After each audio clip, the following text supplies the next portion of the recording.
Hello प्यारे बच्चों, कैसे हैं आप लोग। आशा करता हूँ आप सब लोग अच्छे होंगे और अच्छे से पढ़ाई भी कर रहे होंगे। यार ये एग्ज़ाम का टाइम है और ऐसे टाइम पर हमारे लिए हर एक मिनट बहुत ज़्यादा कीमती होता है ना। तो मैं भी आपका ज़्यादा टाइम नहीं लगाते हुए आज का सेशन स्टार्ट करने जा रहा हूँ। ठीक, आज जो बच्चों टॉपिक हम लोग डिस्कस करेंगे वो है सर्कुलर मोशन और एक होगा सेंटर ऑफ मास। एग्ज़ाम के पॉइंट ऑफ व्यू से दोनों टॉपिक्स इम्पॉर्टेंट हैं। जनरली इसमें देखिए, मैं अगर ऐसा कहूँ कि असली मैकेनिक्स अब शुरू होती है तो इसमें कोई गलत नहीं होगा, है ना। क्योंकि काफ़ी सारे बच्चों को यहीं से ही दिक्कत आना लग जाती है मैकेनिक्स के अंदर। इससे पहले तो सब कुछ ठीक ठाक चल रहा होता है, ऐसा हमें लगता है। हालांकि उसमें से भी अगर अच्छा सा क्वेश्चन बन जाए तो वहाँ पर भी हमारी हालत ख़राब हो जाती है ना भाई। तो चलिए यार, आज शुरू करते हैं और थोड़े से अपने डर को कम करते हैं कुछ एक क्विक रिवीजन के साथ, है ना। तो चलिए शुरू करते हैं। सबसे पहले अपन सर्कुलर मोशन कंप्लीट करेंगे and then we will go for the centre of mass. तो चलिए शुरू करते हैं भाई सर्कुलर मोशन। जय श्री गणेश। हाँ जी साहब, ये रहा आपके सामने एक ऑब्जेक्ट। देखिए सर्कुलर मोशन, अगर आप इसको सिंप्लीफाई करना चाहते हैं बच्चों, तो सबसे पहले आप अपने दिमाग से सर्कुलर मोशन का डर निकाल दीजिए। आप अपने दिमाग से ये चीज निकाल दीजिए कि आपको सर्कुलर मोशन से डर लगता है। ये बात आपको अपने दिमाग से निकाल के बाहर फेंक देनी है। फेंक दिया आपने। अब स्टार्ट करते हैं आज का लेक्चर। देखिए सर्कुलर मोशन को पढ़ने के लिए सबसे सिंपल सा आसान तरीका है कि आप रिलेट करें, चीजों को रिलेट करिए। कैसे रिलेट करें सर, किसको रिलेट करना है? तो आप जो लीनियर मोशन आपने पढ़ा था, ट्रांसलेशनल मोशन, रेक्टिलिनियर मोशन जो आपने पढ़ा था, उसको रिलेट करिए एंगुलर मोशन के वेरिएबल्स के साथ। तो चीजें काफी ज्यादा आसान हो जाएंगी आपके लिए। हाँ, कुछ नई चीजें डेफिनेटली आपको यहां पर पता लगेंगी, है ना। तो चलिए भाई आगे बढ़ते हैं। कोई भी ऑब्जेक्ट है, वहां पर एक लीनियर डिस्प्लेसमेंट होता था आर वेक्टर, और यहां पर एंगुलर डिस्प्लेसमेंट होगा थीटा। क्लियर? जैसे वहां पर अपन किसी भी पार्टिकल की पोजीशन को एक पॉइंट के रिस्पेक्ट में, जिसको अपन ओरिजिन कहते थे, उसके रिस्पेक्ट में डिफाइन करते थे, इसी तरीके से यहां पर किसी भी पार्टिकल की पोजीशन को हम एक पॉइंट और एक रेफरेंस डायरेक्शन के रिस्पेक्ट में डिफाइन करेंगे। तो वहां पर केवल एक पॉइंट के रिस्पेक्ट में पोजीशन डिफाइन करते थे, यहां पर एक पॉइंट और एक रेफरेंस लाइन या रेफरेंस डायरेक्शन के रिस्पेक्ट में पोजीशन को डिफाइन करेंगे। जैसे कि अगर कोई पॉइंट यहां है तो इसकी एंगुलर पोजीशन क्या होगी? थीटा। बिल्कुल ठीक है। बट ये थीटा किस पॉइंट के रिस्पेक्ट में है? इस ओ पॉइंट के रिस्पेक्ट में। किस डायरेक्शन के रिस्पेक्ट में है? तो इस डायरेक्शन के रिस्पेक्ट में या इस लाइन के रिस्पेक्ट में है। अगर कोई मुझसे पूछता है कि क्या इस लाइन के रिस्पेक्ट में भी इसकी एंगुलर पोजीशन थीटा है क्या, तो मैं कहूंगा नहीं भाई, वो 90 माइनस थीटा है। दिखाई दे रहा है? तो आई होप ये बात आपको समझ में आ गई होगी। ठीक, चलिए बहुत बढ़िया। अब इस एंगुलर पोजीशन में जो चेंज हो रहा है, जैसे वहां लीनियर पोजीशन में चेंज होता था, वैसे ही इस एंगुलर पोजीशन में जो चेंज होगा, इसको अपन डिस्प्लेसमेंट कहते थे, इसको अपन एंगुलर डिस्प्लेसमेंट कहेंगे। क्लियर? ठीक है सर, बहुत बढ़िया बात है। तो अब इस एंगुलर डिस्प्लेसमेंट की जो डायरेक्शन है वो कैसे निकालें? अपने राइट हैंड को घुमाइए, राइट हैंड की फिंगर्स को घुमाइए मोशन की डायरेक्शन में, तो जिधर थंब पॉइंट करेगा वो आपके डी थीटा की डायरेक्शन हो जाएगी। क्लियर है यार? इसका डिफरेंशिएशन करते थे तो हमें मिलता था लीनियर वेलोसिटी, और इसका डिफरेंशिएशन करेंगे तो हमें मिलेगा एंगुलर वेलोसिटी। क्लियर है क्या बात ये? ठीक, ओके सर, ठीक है।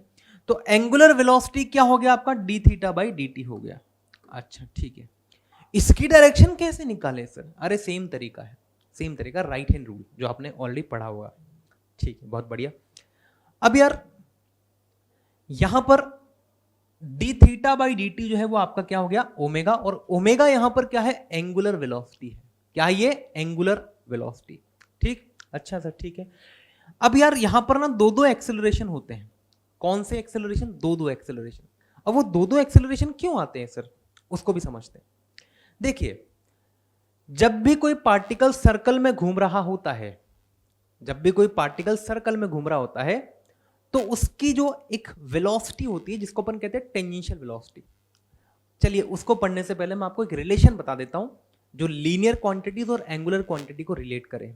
देखिए आप समझने की कोशिश करिएगा, कोई ज्यादा आपको दिक्कत नहीं आएगी। ये एक सर्कल है बच्चों और कोई पार्टिकल यहां है, ठीक, कोई पार्टिकल अभी यहां है। अब ये पार्टिकल जब घूम करके यहां पहुंचेगा तो इसने कितना लेंथ कवर किया, एस, कितना एंगल सबटेंड किया, थीटा, और रेडियस ऑफ सर्कल मान लीजिए आर है। क्लियर? तो क्या मैं जानता हूं, बचपन में मैंने ये चीज पढ़ी है कि आर्क लेंथ बराबर होता है बच्चों आर इंटू थीटा, पढ़ा है ना अपन ने, मानते हो ना इस बात को? तो अगर आपने इसका डिफरेंशिएशन कर दिया ds बाई डी टी दोनों तरफ is equal to R into में D theta by D T, तो ये ds बाई डी टी आपको देगा बच्चों स्पीड और D theta by D T omega, जो हम ऑलरेडी जानते हैं। तो ये रिलेशन आपको अच्छे से दिमाग में फिट हो जाना चाहिए, v बराबर होता है omega into R. Clear? What is omega? It is the angular speed. What is v? It is the tangential speed, we can say. Tangential speed हमेशा ऐसे टेंजेंट के अलोंग होगी, हमेशा ऐसे टेंजेंट के अलोंग होगी। तो उस टेंजेंशियल स्पीड की वैल्यू आप यहां से डायरेक्ट निकाल सकते हैं। क्लियर है? ओके। क्या रिलेशन होता है इनके बीच में वेक्टोरियली? तो अगर आप वेक्टर रिलेशन देखना चाहते हैं तो v वेक्टर हो जाएगा बच्चों omega vector cross r vector. अच्छे से अपने दिमाग में फिट कर लेना। ये हम सबको पता होता है कि हाँ v बराबर ओमेगा इंटू आर होगा, लेकिन लेकिन लेकिन वेक्टर की फॉर्म में क्या होता है? तो v वेक्टर बराबर omega vector cross r vector होता है। क्लियर है? अच्छा सर, ठीक है। यहां पर जो वेलोसिटी वेक्टर होता है उसको अगर आप डिफरेंशिएट करते हैं तो देखिए बच्चों वेलोसिटी वेक्टर के पास कितनी चीजें होती है? सर वेक्टर के पास ना दो चीजें होती है। कौन कौन सी? एक तो होता है बच्चों मैग्नीट्यूड और एक होता है डायरेक्शन। एक होता है मैग्नीट्यूड और एक होता है डायरेक्शन। अगर दोनों चेंज हो, मैग्नीट्यूड भी और डायरेक्शन भी, तो दोनों में चेंज होने की वजह से दो अलग अलग एक्सेलरेशन आते हैं। या फिर आप यूं कहें कि v बराबर होता है ओमेगा क्रॉस r, तो अगर आपने इस v वेक्टर का डिफरेंशिएशन किया तो चूंकि यहां पर दो अलग अलग वेक्टर का प्रोडक्ट हो रहा है बच्चों, तो दो क्वांटिटीज का जब प्रोडक्ट होता है उनका डिफरेंशिएशन कैसे किया जाता है? सर वो किया जाता है ऐसे, omega vector cross D R by D T plus D omega by D T cross R. मानते हो ना बच्चों? यही होगा। ठीक, ठीक है सर। बच्चों यहां पर ये D R by D T क्या है? सर ये तो चेंज इन पोजीशन वेक्टर है, और चेंज इन पोजीशन वेक्टर हमें देगा बच्चों velocity vector, plus D omega by D T क्या है? सर ये change in angular velocity vector है, और change in angular velocity vector देता है हमें एंगुलर एक्सेलरेशन अल्फा वेक्टर। तो ये हो जाएगा सर अल्फा क्रॉस आर। बच्चों अब यहां पर ध्यान दीजिएगा, dv वेक्टर बाई dt क्या है? यह है एक्सेलरेशन वेक्टर। तो इस एक्सेलरेशन वेक्टर के कितने कंपोनेंट हैं? दो। एक तो ये रहा और दूसरा बच्चों ये रहा। ये वाला जो एक्सेलरेशन आप देख रहे हैं अल्फा क्रॉस आर, इसको कहते हैं टेंजेंशियल एक्सेलरेशन, और ये वाला जो एक्सेलरेशन आप देख रहे हैं इसको कहते हैं रेडियल एक्सेलरेशन या सेंट्रीपिटल एक्सेलरेशन। तो सर्कुलर मोशन में हमें मेनली दो तरह के एक्सेलरेशन मिलते हैं। कौन कौन से? सेंट्रीपिटल एक्सेलरेशन और दूसरा टेंजेंशियल एक्सेलरेशन। टेंजेंशियल एक्सेलरेशन कितना होता है भाई? ध्यान से देखना। टेंजेंशियल एक्सेलरेशन होता है sir alpha cross R vector. Clear? अच्छा सर, ठीक है। और सेंट्रीपिटल एक्सेलरेशन कितना होता है sir? Omega cross V vector. ठीक है, यहां तक की पिक्चर चमक गई। अब सुनो मेरी बात, ओमेगा और वी की डायरेक्शन में क्या संबंध है? सर ओमेगा तो हमेशा प्लेन के अंदर या प्लेन के बाहर होगा, सर्कल के प्लेन के परपेंडिकुलर होता है हमेशा ओमेगा। क्यों? क्योंकि इसकी डायरेक्शन राइट हैंड रूल से दी जाती है, और राइट हैंड रूल से अगर इसकी डायरेक्शन दे रहे हैं तो डेफिनेटली वो सर्कल के परपेंडिकुलर होगी। क्लियर है? तो ओमेगा सर्कल के प्लेन के परपेंडिकुलर, मतलब या तो अंदर होगा या बाहर होगा। जैसे अगर ये ऐसे घूम रहा है तो अपने राइट हैंड को घुमाओ ऐसे, तो सर ओमेगा बाहर है। अगर ऐसे घूमता तो ओमेगा अंदर होता। ठीक, ओके। वी वेक्टर किधर है? वो टेंजेंशियल है, टेंजेंशियल। अगर यहां होगा तो ऐसे होगा, यहां होगा तो ऐसे होगा। तो v वेक्टर जो टेंजेंशियल है वो तो सर्कल के प्लेन में ही है ना, तो सोचो सोचो v और ओमेगा के बीच में एंगल कितना बना, 90 डिग्री। तो ये एंगल बना सर 90 डिग्री, तो अपन इसको लिख देंगे omega into V cos sine 90। अब साइन 90 1 होता है, तो ये हो जाएगा omega into V. Sir v बराबर तो ओमेगा आर होता है, तो v बराबर ओमेगा आर जैसे ही पुट करोगे तो ये आ जाएगा ओमेगा स्क्वायर आर। आ गया ना, यही पढ़ा था। तो बच्चों सेंट्रीपिटल एक्सेलरेशन या रेडियल एक्सेलरेशन के दो फॉर्मूले हैं जो आपको पढ़ने हैं। एक तो है ओमेगा स्क्वायर आर, या फिर वी स्क्वायर बाई आर, या फिर ओमेगा क्रॉस वी। तीनों के तीनों रट लेना अच्छे से, काम आ सकते हैं कभी ना कभी, ठीक। स्पेशली दो तो बहुत काम आएंगे, ठीक है। सर टेंजेंशियल एक्सेलरेशन और अल्फा बी में भी एक रिलेशन है। देखो एटी वेक्टर बराबर कितना है, alpha cross R, alpha cross R. अब अल्फा की डायरेक्शन किधर होगी, वो भी या तो प्लेन के परपेंडिकुलर होगी, या तो प्लेन के अंदर या बाहर, दोनों में से किधर भी हो सकते हैं। और आर वेक्टर किधर है, ये ऐसे रेडियल डायरेक्शन में, ये भी परपेंडिकुलर है। तो बताइए एटी का मैग्नीट्यूड कितना हुआ, सर एटी का मैग्नीट्यूड हो गया अल्फा इंटू आर। तो क्या इस बात को हम अच्छे से याद रख सकते हैं, याद रख सकते हैं कि एटी बराबर अल्फा आर होता है और एसी बराबर ओमेगा स्क्वायर आर होता है। ये दो बातें आपको पता होनी चाहिए, फिट हो गई दिमाग में। Tangential acceleration alpha R, centripetal acceleration omega square R. Clear? अच्छा, अब सोचो टेंजेंशियल एक्सेलरेशन का नाम टेंजेंशियल क्यों है, क्योंकि ये हमेशा टेंजेंट के अलोंग लगेगा, ये हमेशा टेंजेंट के अलोंग लगेगा। क्लियर? अब टेंजेंट तो सर्कल के प्लेन में ही ड्रॉ होगी ना, इसलिए 80 का जो प्लेन होगा वो यही होगा, ठीक है। ऐसे टेंजेंशियल होगा, या तो इधर होगा या इधर होगा। और सेंट्रीपिटल ये हमेशा सेंटर की तरफ लगेगा, हमेशा सेंटर की तरफ लगेगा। और टेंजेंट और सेंटर रेडियल डायरेक्शन हमेशा एक दूसरे के परपेंडिकुलर होती है। इसलिए नेट एक्सेलरेशन अगर कोई मुझसे पूछता है सर्कुलर मोशन में, तो मैं आराम से बोल दूंगा कि सर वो दो वेक्टर के परपेंडिकुलर के वेक्टर सम के बराबर होगा। ये लीजिए साहब, तो ये आपका नेट एक्सेलरेशन आ गया। क्लियर है क्या बात, समझ में आई क्या बात?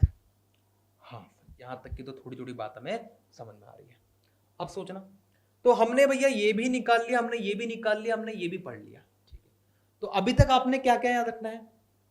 पहली बात, ओमेगा की डायरेक्शन हमेशा सर्कल के प्लेन की परपेंडिकुलर होती है, अल्फा की डायरेक्शन भी हमेशा सर्कल के प्लेन के परपेंडिकुलर। अब सोचो अल्फा और ओमेगा दोनों सर्कल के प्लेन के परपेंडिकुलर हैं, तो या तो दोनों एक ही डायरेक्शन में होंगे या अपोजिट होंगे। अगर दोनों के दोनों कौन, अल्फा और ओमेगा एक ही डायरेक्शन में हुए तो ओमेगा बढ़ेगा, और अगर अपोजिट हुए तो ओमेगा घटेगा। क्लियर? आगे सुनिए, सर्कुलर मोशन में दो एक्सेलरेशन हो सकते हैं, कौन कौन से? एक हो सकता है सेंट्रीपिटल, दूसरा हो सकता है टेंजेंशियल। सेंट्रीपिटल किसके लिए रिस्पॉन्सिबल है?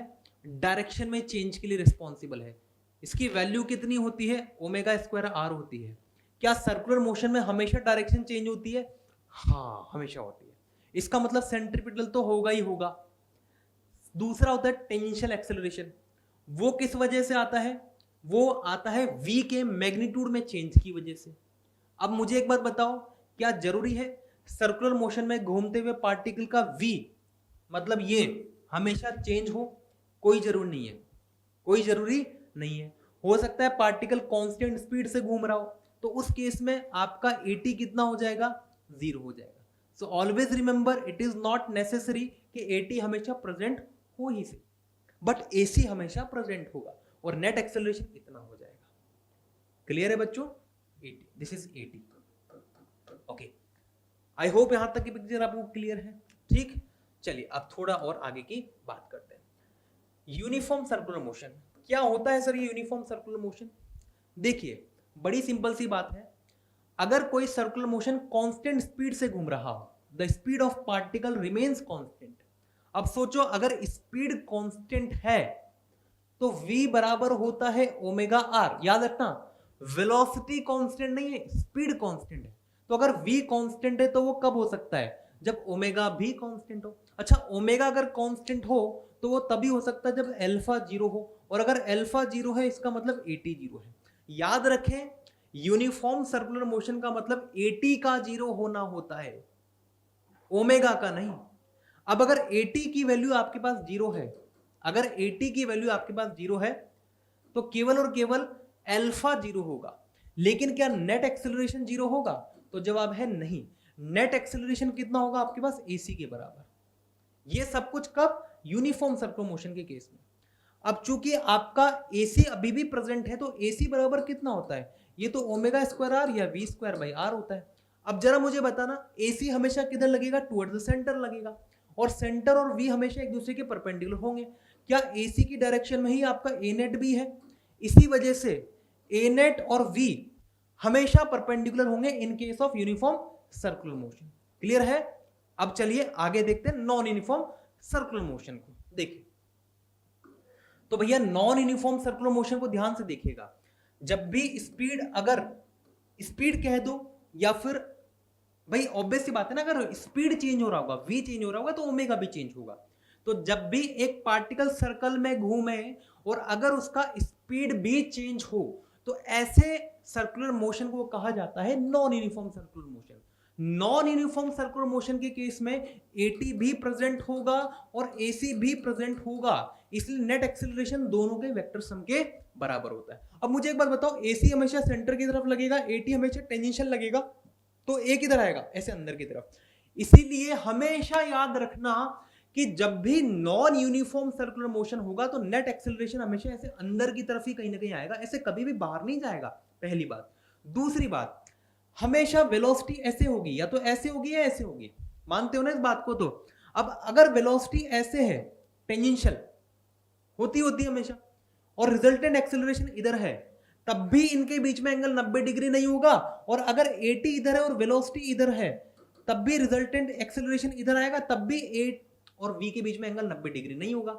इसलिए नॉन यूनिफॉर्म सर्कुलर मोशन में रिजल्टेंट एक्सेलरेशन और वेलोसिटी के बीच में एंगल 90 नहीं हो सकता। अच्छा, AT और V एक ही डायरेक्शन में भी हो सकते हैं और अपोजिट भी हो सकते हैं।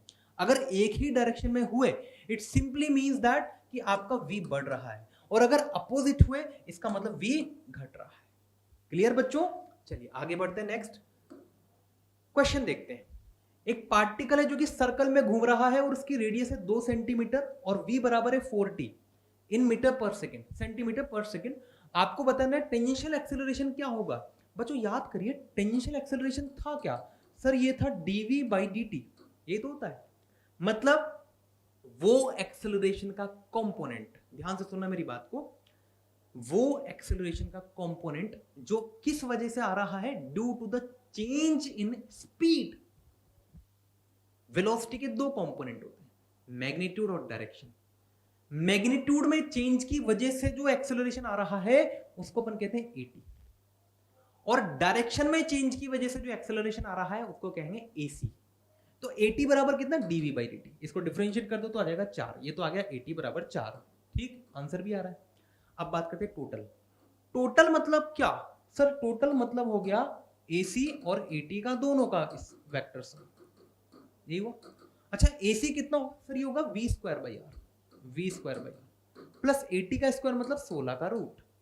अब V कितना है भाई? T बराबर 1 सेकंड पर, ये तो 4 है सर, नहीं 4 इंटू में 1 का स्क्वायर, अपॉन में रेडियस कितनी है सर? 2, तो इसका स्क्वायर प्लस में 16। अच्छा ठीक है सर, तो 4 का स्क्वायर और 4 का स्क्वायर, तो 4 यहां से बाहर, तो 1/2 प्लस 1 इसका रूट, ये हो जाएगा कितना? कितना हो जाएगा भैया? 4 इंटू में रूट 3/2। नहीं, कहीं गलती हो रही है भाई, टोटल एक्सेलरेशन निकालना है ना, V स्क्वायर बाई आर।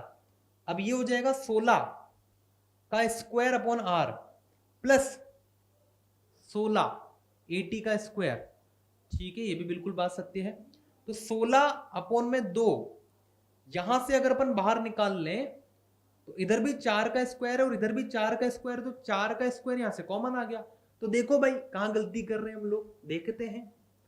ये है सर 2 सेंटीमीटर और ये है V बराबर 4t और हमें T बराबर 1 सेकेंड पर चाहिए। ठीक है सर, तो वेलोसिटी कितनी आ गई यार? ये आ जाएगी 4 इंटू में 1 मतलब कि 4। बहुत बढ़िया, ठीक है। अब हमें चाहिए AC, तो ये हो जाएगा V स्क्वायर बाई आर, मतलब कि 4 का स्क्वायर बटे 2, कितना हो गया भाई? 16/2 मतलब 8।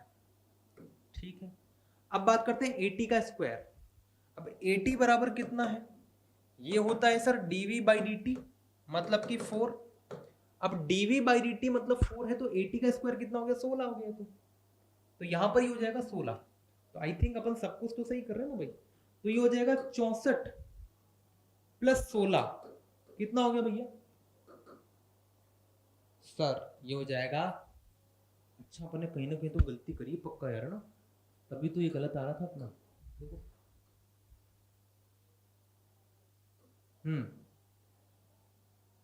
v²/r मतलब कितना हो गया, v²/r मतलब हो गया 8 का स्क्वायर 64 प्लस 80 का स्क्वायर मतलब 16। ये हो जाएगा 16 80 का रूट, 80 का रूट मतलब 4√5। ये लीजिए चमक गया सब कुछ। तो ये आपका नेट एक्सेलरेशन आ रहा है। चलिए तो दोनों क्वेश्चन सॉल्व हो गए। तो इस तरीके से बच्चों हम नेट और एटी और एसी निकाल सकते हैं। Got it. चलिए आगे चलते हैं। नेक्स्ट है यार इसका डायनेमिक्स। अब देखिए अभी तक अपन जो भी पढ़ रहे थे उसमें अपन फोर्सेस को कंसीडर नहीं करते, but now let's consider the force also. सबसे पहले देखिए यहाँ पर एक कॉनिकल पेंडुलम आपके सामने दिखाई दे रहा होगा। इसमें इस पर लग रहा होगा mg और एक टेंशन लगेगा इधर। कॉनिकल पेंडुलम एक रस्सी से पेंडुलम को बांधे और उसको ऐसे घुमाते हैं सर्कल में। तो जब उसको ऐसे घुमाते हैं तो वो इस सर्कल में घूम रहा है ना, तो उसके सर्कल का प्लेन पहचानो। देखो सर्कुलर डायनेमिक्स की प्रॉब्लम सॉल्व करने के लिए सबसे अच्छा तरीका है कि उसके सर्कल का प्लेन पहले पहचान लो। तो सर हमें सर्कल का प्लेन तो पहचान में आ गया, ये रहा। इसके बाद इसका सेंटर लोकेट करो, तो सेंटर ये रहा। ठीक है बहुत बढ़िया। ये एंगल थीटा है सर, तो ये भी थीटा हो जाएगा। इधर t cos थीटा होगा सर, इधर t sin थीटा हो जाएगा। ओके अब ध्यान से सुनिएगा, क्या ये सिंपल पेंडुलम इस सर्कल में ही घूम रहा है, इसके ऊपर नीचे तो नहीं जा रहा। इसका मतलब सर्कल में तो इक्विलिब्रियम है, सर्कल के परपेंडिकुलर। मतलब ये component t cos theta mg को बैलेंस करके रखा हुआ होगा। मानते हो इस बात को? ठीक है। अब ये जो सेंट्रीपिटल फोर्स है कौन सा, mv²/r। भाई इतना तो आपको पता होगा कि सेंट्रीपिटल फोर्स होता है कितना, कुछ भी हो सकता है। पता है बच्चे इस चीज में कंफ्यूज रहते हैं। क्या करते हैं ना कि सेंट्रीपिटल मतलब लिख देते हैं सर mv²/r। हाँ ये बात बिल्कुल सही है, सेंट्रीपिटल mv²/r के बराबर होता है। और सेंट्रीपिटल मिलता कहां से है, तो हमेशा याद रखें centripetal is obtained from the different forces. Her circular motion में कोई ना कोई फोर्स ऐसा होता ही है जो सेंटर की तरफ लगता है और वही सेंट्रीपिटल का काम करता है। जैसे कि यहां पर t sin थीटा है जो कि सेंटर की तरफ लग रहा है। और न्यूटन बाबा ने क्या कहा था कि नेट फोर्स बराबर होता है मास इनटू में एक्सेलरेशन। याद आया? अब एक्सेलरेशन यहां पर चूंकि सेंटर की तरफ अपन फोर्स देख रहे हैं, तो सेंटर की तरफ लगने वाला नेट फोर्स बराबर मास इनटू सेंटर की तरफ वाला एक्सेलरेशन। सेंटर की तरफ लगने वाला फोर्स t sin थीटा है is equal to mass into centre की तरफ लगने वाला एक्सेलरेशन। मास की जगह मास है और सेंटर की तरफ एक्सेलरेशन कौन सा, सेंट्रीपिटल, जो कि ω²r होगा। तो ये t sin थीटा की वैल्यू है। इन दोनों को सिंप्लीफाई कर लीजिए तो आपको देखो एक इक्वेशन मिल जाएगी। यहाँ पर भी ω²r है, यहाँ पर भी ω²r है, यहाँ पर भी ω²r है। हाँ जी।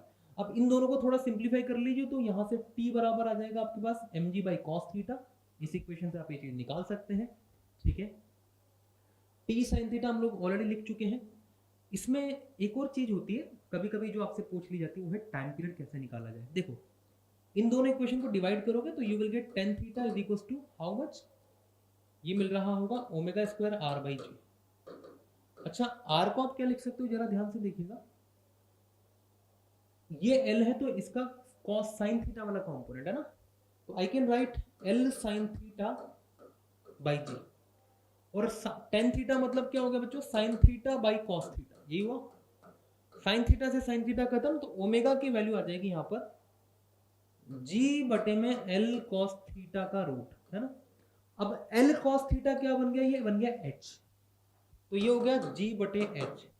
तो टाइम पीरियड कितना हो जाएगा, 2π√ओवर में h बटे g, ये आपका टाइम पीरियड आ जाएगा। तो आप इसको ऐसे भी याद रख सकते हो कि जब भी सिंपल कंपाउंड पेंडुलम का टाइम पीरियड निकालना है तो आपको ये वर्टिकल हाइट पता होनी चाहिए कि ये कितना है, h। जैसे सिंपल पेंडुलम होता है 2π√L/g। L क्या था, उस स्ट्रिंग की लंबाई थी, लेकिन यहाँ पर स्ट्रिंग की लंबाई नहीं, आपको वर्टिकल हाइट मतलब है √h/g। याद रख पाओगे इसको? चलिए आगे चलते हैं। तो यार अब देखो, ये एक बहुत ही इंपॉर्टेंट टॉपिक है जो अब आप यहां पर देखने जा रहे हैं कि सर्कुलर मोशन में मैक्सिमम सेफ स्पीड होती क्या है।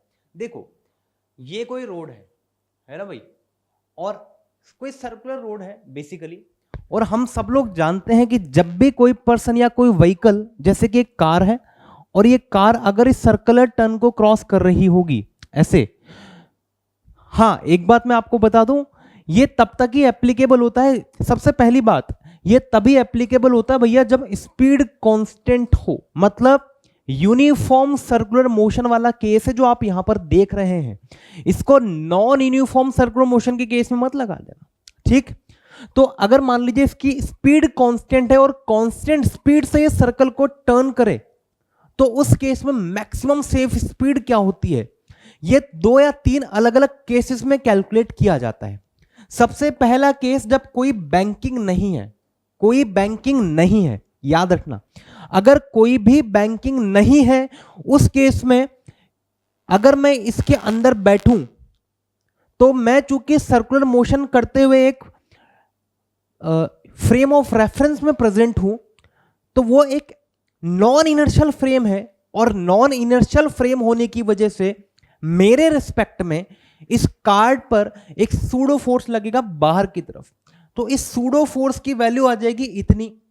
ये आर क्या है सर, ये रेडियस ऑफ कर्वेचर है। किसकी रेडियस ऑफ कर्वेचर? इस सर्कुलर ट्रैक की। क्लियर? अच्छा, अब ये फोर्स इसको बाहर ले जा रहा है और मैं चाहता हूं कि सेफली टर्न को क्रॉस कर जाऊं, मतलब मेरे रिस्पेक्ट में जो कार्ड है ना वो इक्विलिब्रियम में होना चाहिए। तो वो तभी पॉसिबल है जब अंदर की तरफ भी एक फोर्स लगे, और अंदर की तरफ अगर फोर्स लग रहा है तो वो कहां से मिलेगा? वो मिलता है इस केस में फ्रिक्शन की हेल्प से। किसकी हेल्प से? फ्रिक्शन की हेल्प से। अब सोचो फ्रिक्शन कौन सा होना चाहिए सर? काइनेटिक।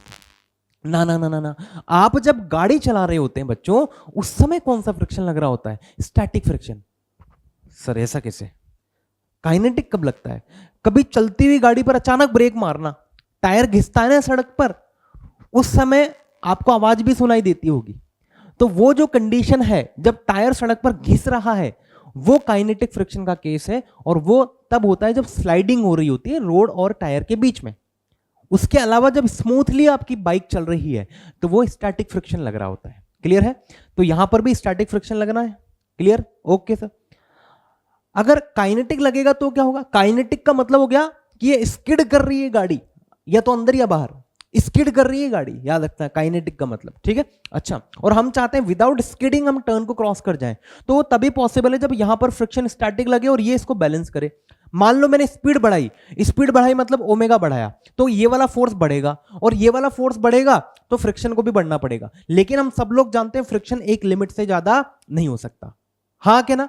इसका मतलब ये हुआ कि चाहे तू कितनी भी स्पीड बढ़ा ले, कोई फर्क नहीं पड़ना, अगर m ओमेगा स्क्वायर आर ये हमेशा इस लिमिटिंग फ्रिक्शन से कम ही होना चाहिए। m, अच्छा ओमेगा को v बाई आर लिख सकते हैं, तो ये हो जाएगा v square by R should be less than equal to mu into M G. भैया m से तो m खत्म हो जाएगा, तो v less than equal to आ जाएगा म्यू आर जी। तो देखो v की मैक्सिमम वैल्यू कितनी आ गई? Under root of mu R G. Clear है? ये कब होता है? जब अनबैंक्ड रोड होता है ना, तब। क्लियर? अच्छा ठीक है सर। अब बात करते हैं बैंक्ड फ्रिक्शन रोड हो तो अब क्या होगा सर?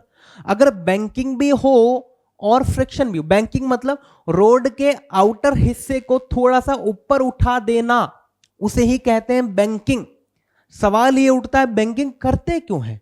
बैंकिंग करने का एकमात्र कारण है कि यार अकेला फ्रिक्शन अभी संभाल रहा है सारा मोर्चा, कि भैया मुझे ना गाड़ी को स्किड होने से बचाना है। ये किसने संभाल रखा है? फ्रिक्शन ने। हम क्या करते हैं, उसको असिस्ट करने के लिए एक और फोर्स देना चाहते हैं कि सारा लोड ताकि फ्रिक्शन पर ना आए, तो हमने उसको असिस्ट करने के लिए एक और फोर्स देना है, और वो फोर्स अपन देते हैं by using with the help of banking of road. Clear है? तो अगर बैंकिंग हो रही है तो क्या होता है? देखो भाई, यहां पर आपकी गड्डी है, ठीक, यहां पर आपकी गड्डी है, और इस गड्डी को, अच्छा ये अपन कहां से देख रहे हैं? पीछे से, ऐसे पीछे से देख रहे हैं, और रोड ऐसे ऊपर उठा हुआ है, तो गाड़ी ऐसे चल रही होगी इसके ऊपर, टू ऐसे। क्लियर है भाई पिक्चर? अब सोचो इसके ऊपर एक mg लगेगा भाई, और mg का एक कंपोनेंट इधर, अगर ये एंगल थीटा हुआ तो यहां पर भी आ जाएगा भैया थीटा, तो इधर आ जाएगा सर mg cos थीटा और इधर आ जाएगा सर आपका mg sin थीटा। क्लियर है बच्चों? अब ये mg sin थीटा किधर लेके जा रहा है इसको? नीचे की तरफ ऐसे। हमारा ऑब्जर्वर अगर यहीं बैठा हुआ हो तो उसके रिस्पेक्ट में एक सूडो फोर्स भी लगेगा ऐसे बाहर की तरफ, m ओमेगा स्क्वायर r या फिर mv स्क्वायर बाई r बोल देते हैं, चलो इसको। ठीक है सर, बहुत बढ़िया बात है। तो अब इसके भी दो कंपोनेंट आ जाएंगे, एक इधर और एक इधर। ये थीटा हो जाएगा बच्चों, तो ये हो जाएगा mv square by r cos theta और ये हो जाएगा sir mv square by r sin theta और यहां पर लगेगा बच्चों एक नॉर्मल फोर्स। अब इसमें दो अलग अलग कंडीशन है, दो अलग अलग कंडीशन। गाड़ी अगर स्मूथली चल रही हो रोड को क्रॉस करते हुए, सर्कुलर टर्न को क्रॉस करते हुए, तो वो तभी पॉसिबल है जब mg sin theta mv square by r cos theta के बराबर हो जाए। पहली बात क्लियर है? अच्छा, क्या हो अगर mv square by r cos theta की वैल्यू ज्यादा हो जाए mg sin थीटा से? अब सोचो, अगर mv square by r cos theta mg sin theta से ज्यादा हो जाए तो गाड़ी किधर फिसलेगी? बाहर की तरफ। अगर ये बाहर फिसली तो जैसे ही फ्रिक्शन को पता लगेगा तो वो एक्ट करेगा किधर? इधर की तरफ। कौन सा होना चाहिए भैया? स्टैटिक होना चाहिए। क्लियर? अच्छा ठीक है सर। अब मैंने क्या किया? स्पीड को और बढ़ाया। अगर स्पीड और बढ़ाई तो फ्रिक्शन और बढ़ेगा, और बढ़ाई और बढ़ेगा, लेकिन भैया वो एक लिमिट से ज्यादा नहीं बढ़ सकता। कब? जब वो लिमिटिंग हो जाएगा, जब वो लिमिटिंग हो जाएगा। तो जब ये लिमिटिंग हो गया उस समय क्या मैं ऐसा बोल सकता हूं कि mv square by r cos theta should be equal to mg sin theta plus fs max plus fs। जब ये स्पीड मैक्सिमम होगी उस समय फ्रिक्शन भी यहां पर मैक्सिमम होगा। कितना? μs into N. तो जैसे ही आप इस v मैक्स की वैल्यू निकालोगे यू विल गेट दिस। मतलब आप इस स्पीड से ज्यादा स्पीड नहीं रख सकते हो for the safe turning of this cross turn या सर्कुलर टर्न जो भी है। क्लियर है? अच्छा सर ठीक है। अब सोचो क्या हो दूसरा केस अगर अपन लें कि mg sin थीटा ये बड़ा हो किससे? mv square by r cos theta से। अगर ऐसा होता है कि ये वाला फोर्स इससे ज्यादा है तो सोचो गाड़ी किधर स्किड करेगी? अंदर की तरफ। और जैसे ही गाड़ी अंदर की तरफ स्किड करेगी तो फिर से फ्रिक्शन आएगा, लेकिन इस बार बेटा वो बाहर आएगा। क्लियर है? क्या मैं बोल सकता हूं कि इस बार mv square by r cos theta should be equal to mg sin theta minus fs होगा। मैंने स्पीड को और कम किया तो फ्रिक्शन और बढ़ेगा ताकि इस फोर्स को बैलेंस कर सके। मैंने स्पीड को और कम किया, फ्रिक्शन और बढ़ेगा ताकि इसको बैलेंस कर सके। ऐसे करते करते मैंने v की मिनिमम वैल्यू रख दी। एक समय ऐसा आएगा जब आप v की वैल्यू मिनिमम रखोगे फिर भी गाड़ी को स्लिप होने से बचाने के लिए यहां पर जो फ्रिक्शन होगा वो अपनी मैक्सिमम वैल्यू को अचीव कर लेगा। अब अगर आपने इससे और कम स्पीड करी तो फिर भैया इस गाड़ी को अंदर स्किड होने से कोई नहीं बचा सकता। और वो मिनिमम स्पीड जिसके लिए ये गाड़ी स्किड होने से बच रही है वो मिनिमम स्पीड ये रही आपके सामने। तो ये दोनों फॉर्मूले आपको याद होने चाहिए, केवल प्लस माइनस का ही अंतर है। दूसरी बात, अगर आप इस फॉर्मूले को भी याद कर लेते हैं तो दूसरा आप अपने आप बना सकते हैं। यहां पर प्लस है तो यहां पर माइनस, यहां पर माइनस है तो यहां पर प्लस। दूसरी बात, ये एक जनरल केस है, इसी फॉर्मूले से आप बाकी का फॉर्मूला भी बना सकते हो। जैसे कि अगर बैंकिंग नहीं हो, मतलब बैंकिंग नहीं हो तो क्या हो गया सर? थीटा जीरो हो, तो इसी इक्वेशन में थीटा जीरो पुट कर देना तो under root of mu R G आपको मिल जाएगा। और अगर मान लो बैंकिंग है लेकिन फ्रिक्शन नहीं है, तो बैंकिंग अगर है लेकिन फ्रिक्शन नहीं तो म्यू को जीरो पुट कर देना, तो आपको वो एक और केस मिल जाएगा under root of R G tan theta वाला, जो आपने अपने लेक्चर के दौरान कभी पढ़ा होगा। तो केवल ये फॉर्मूला याद रखना, बाकी का अपने आप कर सकते हो। क्लियर है भाई? तो इसके ऊपर पता है बहुत सारे क्वेश्चंस आते हैं, इसलिए आपको इसको अच्छे से फिट कर लेना है अपने दिमाग के अंदर। आगे बढ़े भाई, चलो देखो आगे बढ़ते हैं। तो ये लीजिए साहब आपके पास अगला, किसी साइकिलिस्ट को देखा है किसी टर्न को क्रॉस करते हुए?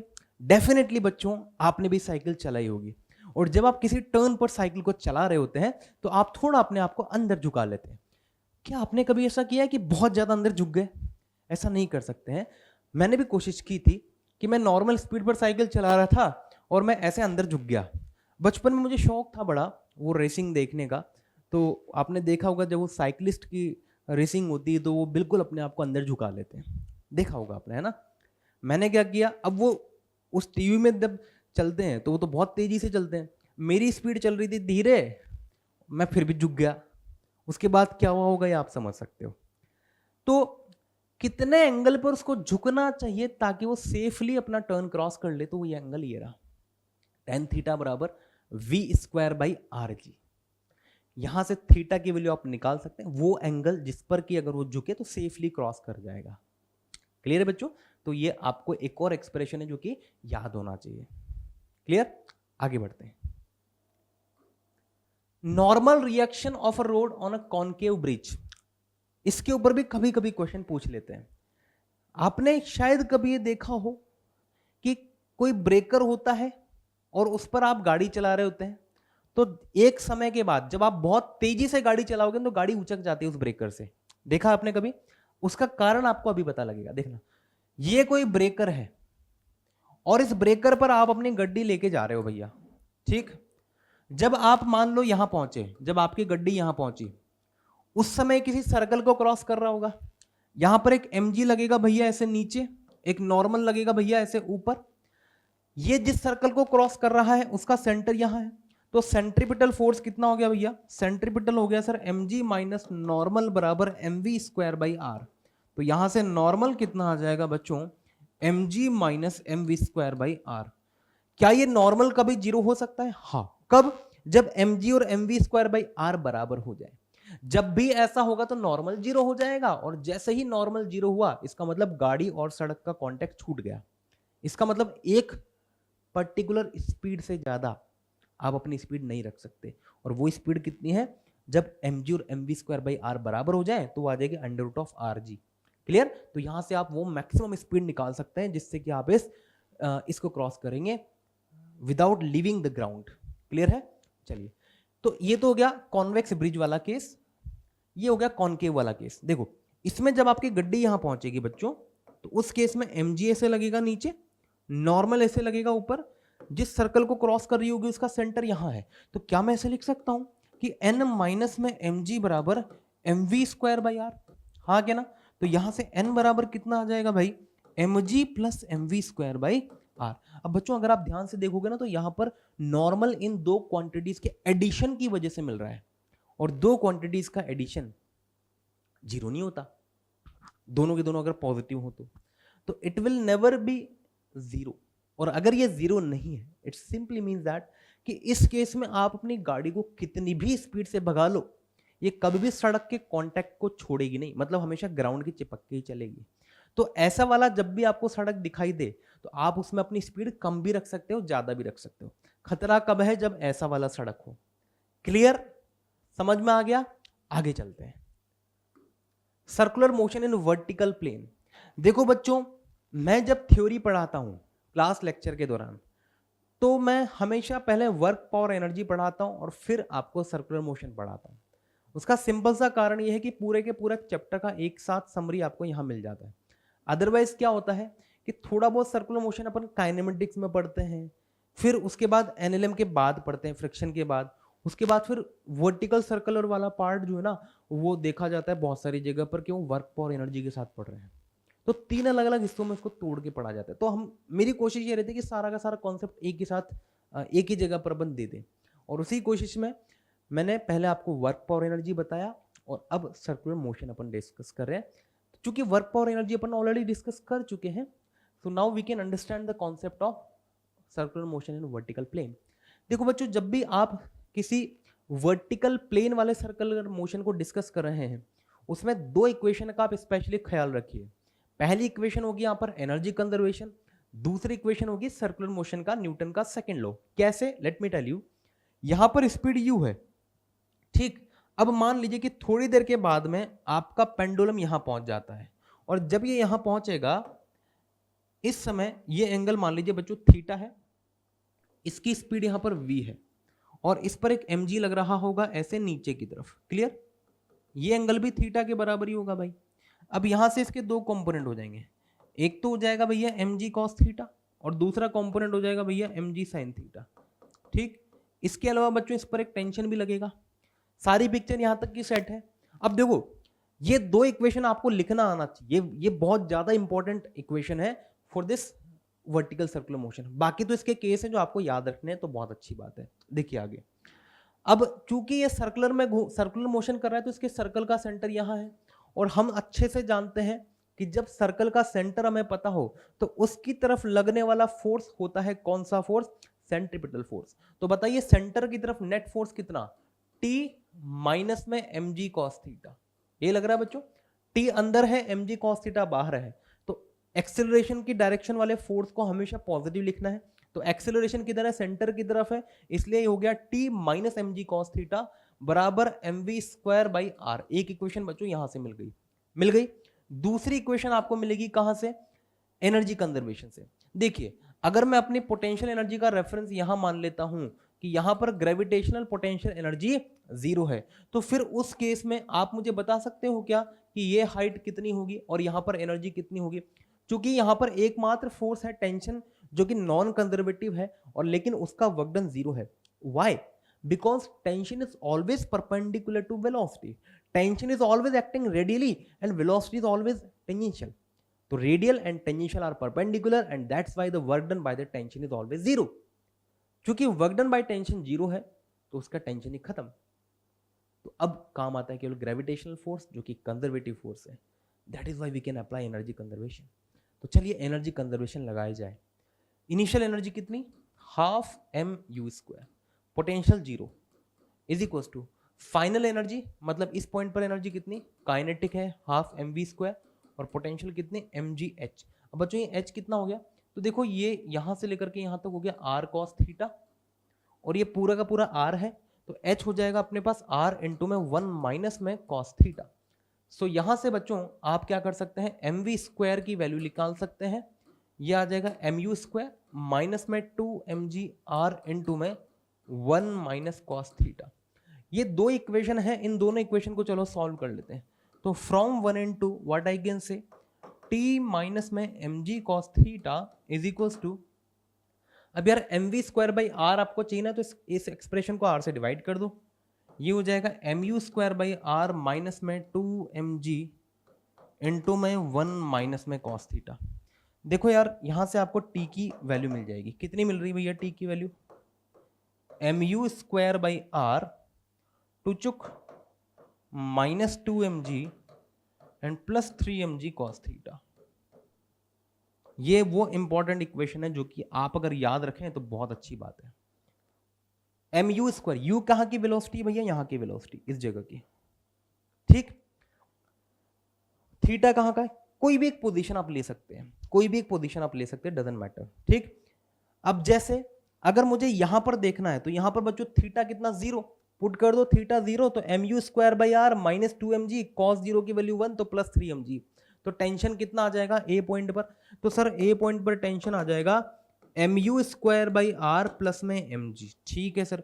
अच्छा यहां पर टेंशन कितना आ जाएगा बता सकते हो क्या? Tension at point B, sir यहां पर थीटा जो होगा ना 90 डिग्री हो जाएगा, कॉस 90 0 होता है, पुट कर दो, तो ये हो जाएगा M U square by R minus में 2 एम जी। अच्छा भाई ठीक है। अच्छा यहां पर बता सकते हो यहां पर टेंशन कितना होगा? हाँ, यहां पर थीटा की वैल्यू 180 डिग्री, पुट करो, कॉस 180 माइनस 1 होता है, तो minus 3 M G minus 2 M G minus 5 M G, तो ये आ जाएगा sir M U square by R minus में 5 एम जी। अब जरा ध्यान से देखना, ये वो पॉइंट है जहां पर टेंशन मैक्सिमम है, ये वो पॉइंट होता है बच्चों जहां पर टेंशन मिनिमम है। इन दोनों का डिफरेंस बता सकते हो क्या?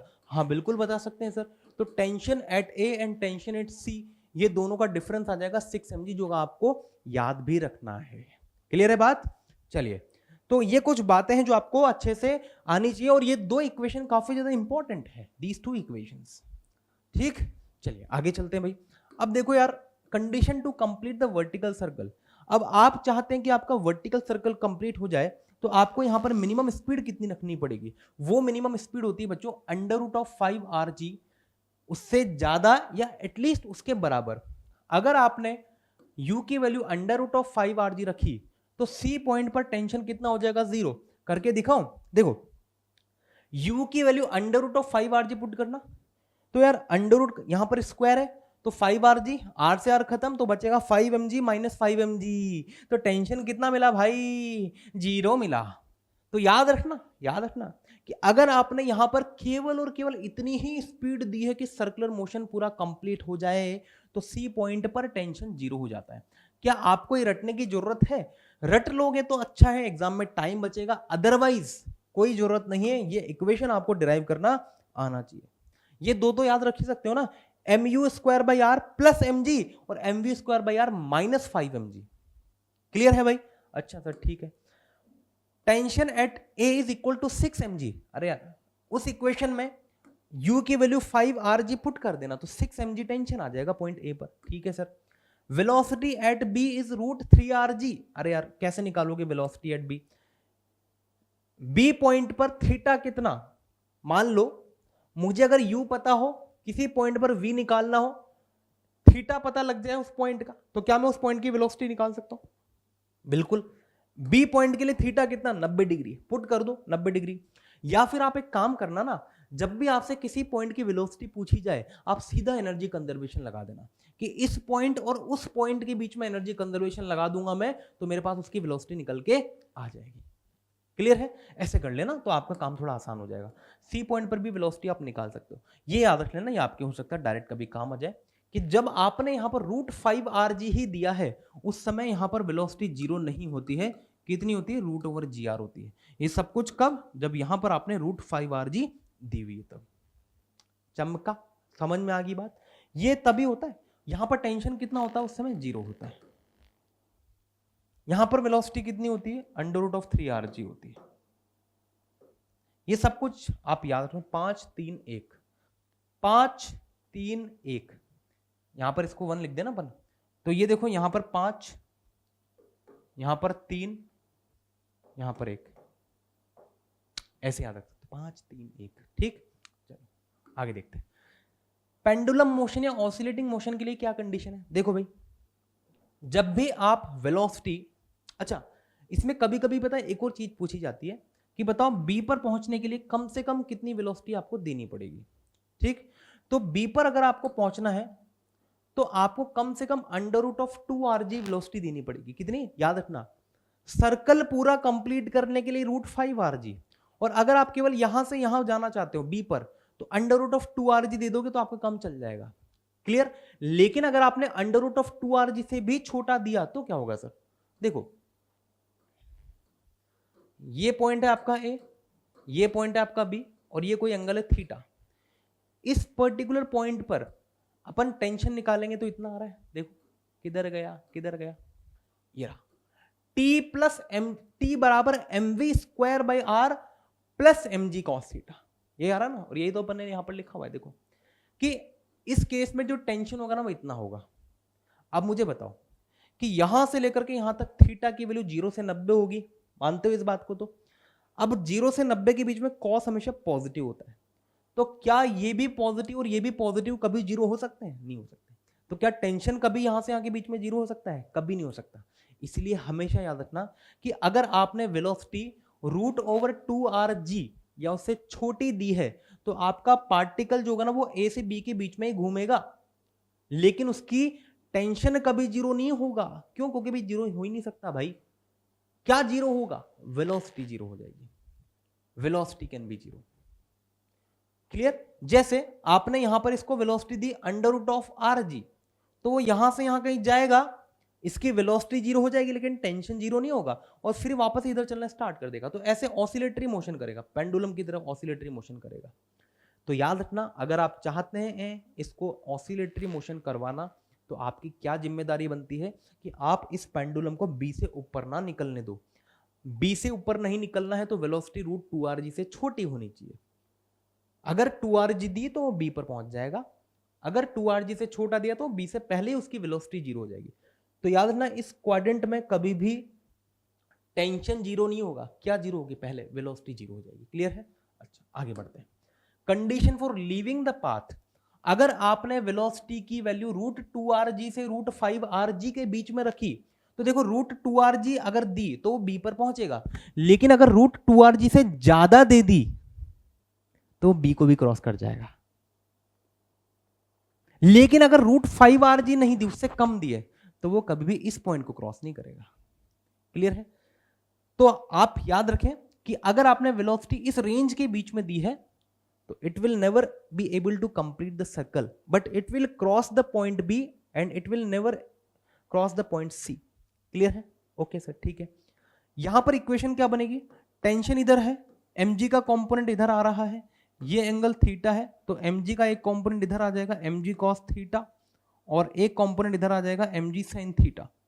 अब यहां पर इक्वेशन क्या लिखोगे? देखना, इक्वेशन बनेगी सर t प्लस में mg cos थीटा बराबर mv स्क्वायर बाई आर। तो t बराबर कितना हो जाएगा? mv square by R minus में mg cos थीटा। यही तो होगा ना भाई? क्या ये कभी जीरो हो सकता है? हाँ हो सकता है सर, बिल्कुल हो सकता है, क्योंकि देखो नेगेटिव साइन आ रहा है इनके बीच में, तो इट कैन बी जीरो। इसका मतलब यहां से यहां के बीच में टेंशन जीरो हो सकता है, बिल्कुल हो सकता है। क्लियर है? तो देखो, tension will be zero in between B to C. तो जब भी आप वेलोसिटी इसके बीच में देंगे तो कहीं ना कहीं पार्टिकल बी से ऊपर निकल जाएगा लेकिन सी तक नहीं पहुंच पाएगा। और नहीं पहुंचने का कारण क्या है? टेंशन जीरो होना, स्पीड जीरो होना नहीं होगा, क्योंकि यहां से यहां के बीच में पहले कौन जीरो होता है? टेंशन, स्पीड नहीं होती।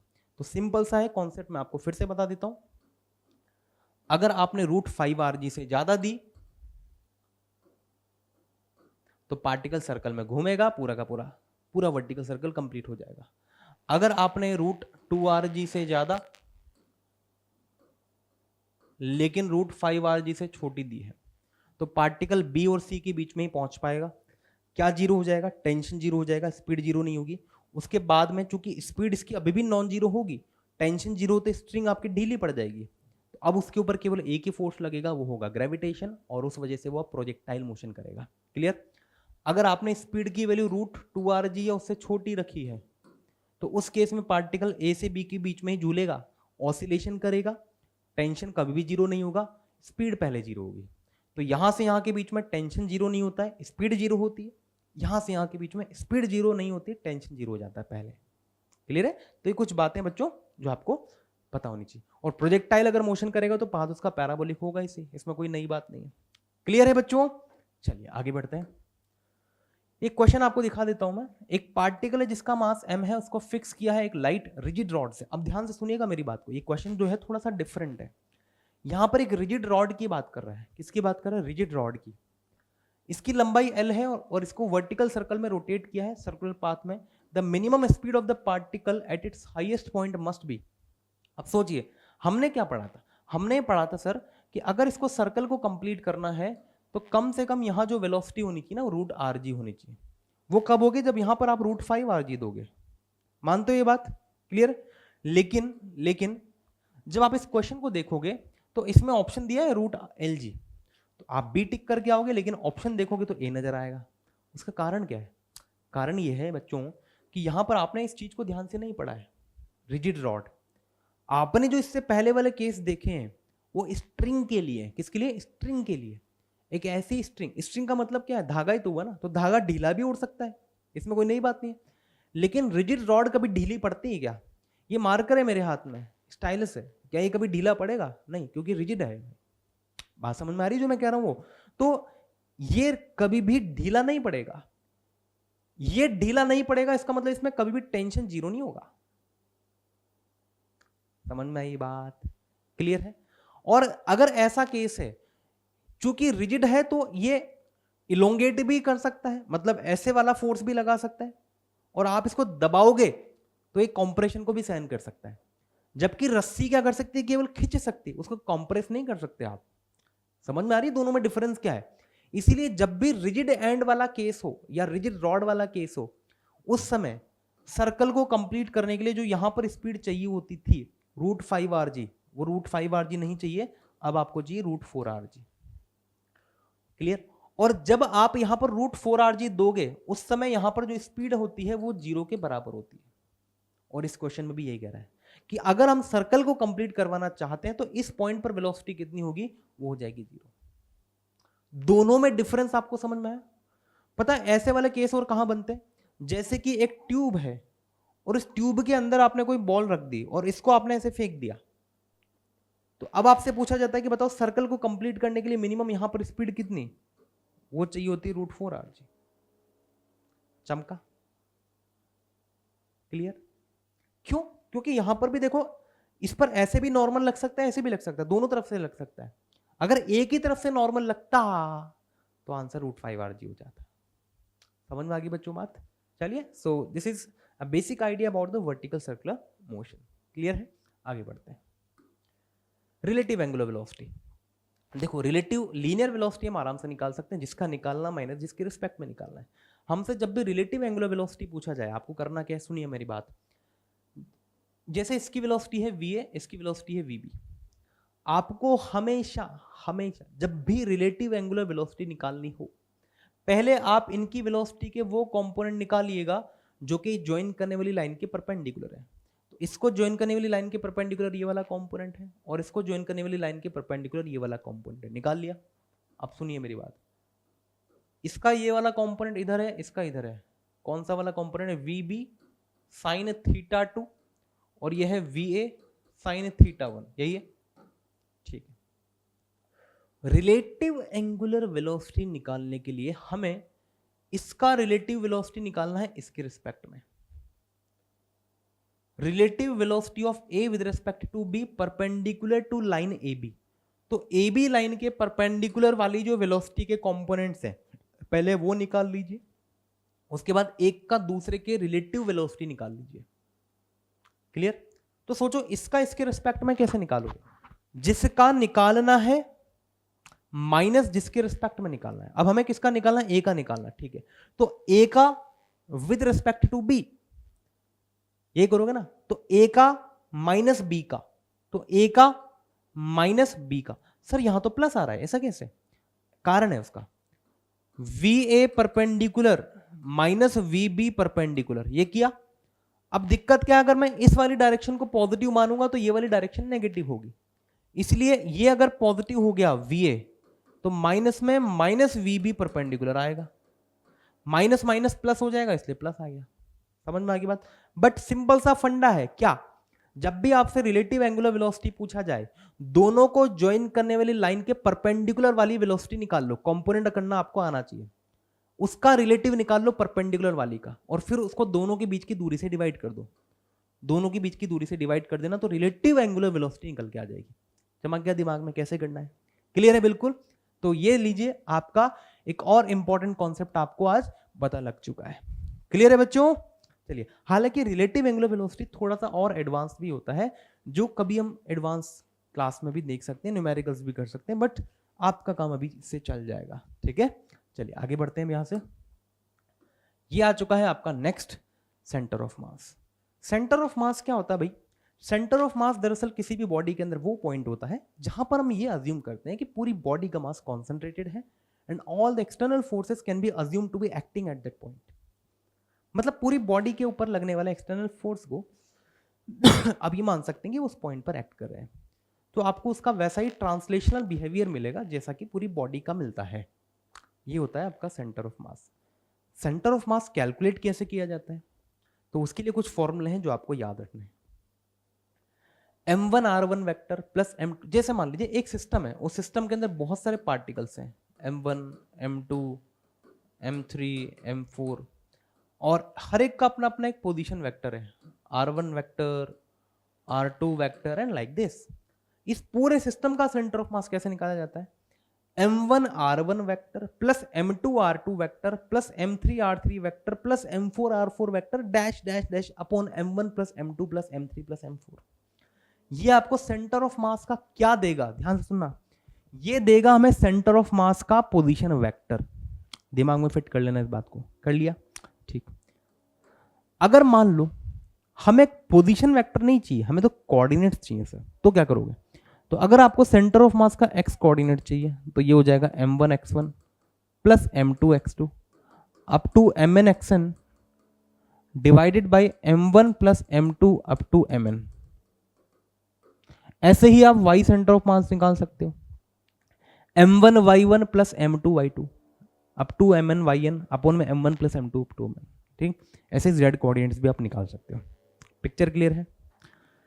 एक कंटिन्यूअस डिस्ट्रीब्यूटेड मास का सेंटर ऑफ मास कैसे निकाला जाए? Again a very simple concept. एक कंटिन्यूअस मास को क्या मैं से बहुत सारे छोटे छोटे से डिस्क्रीट पार्टिकल से मिलकर के बना हुआ मान सकता हूं?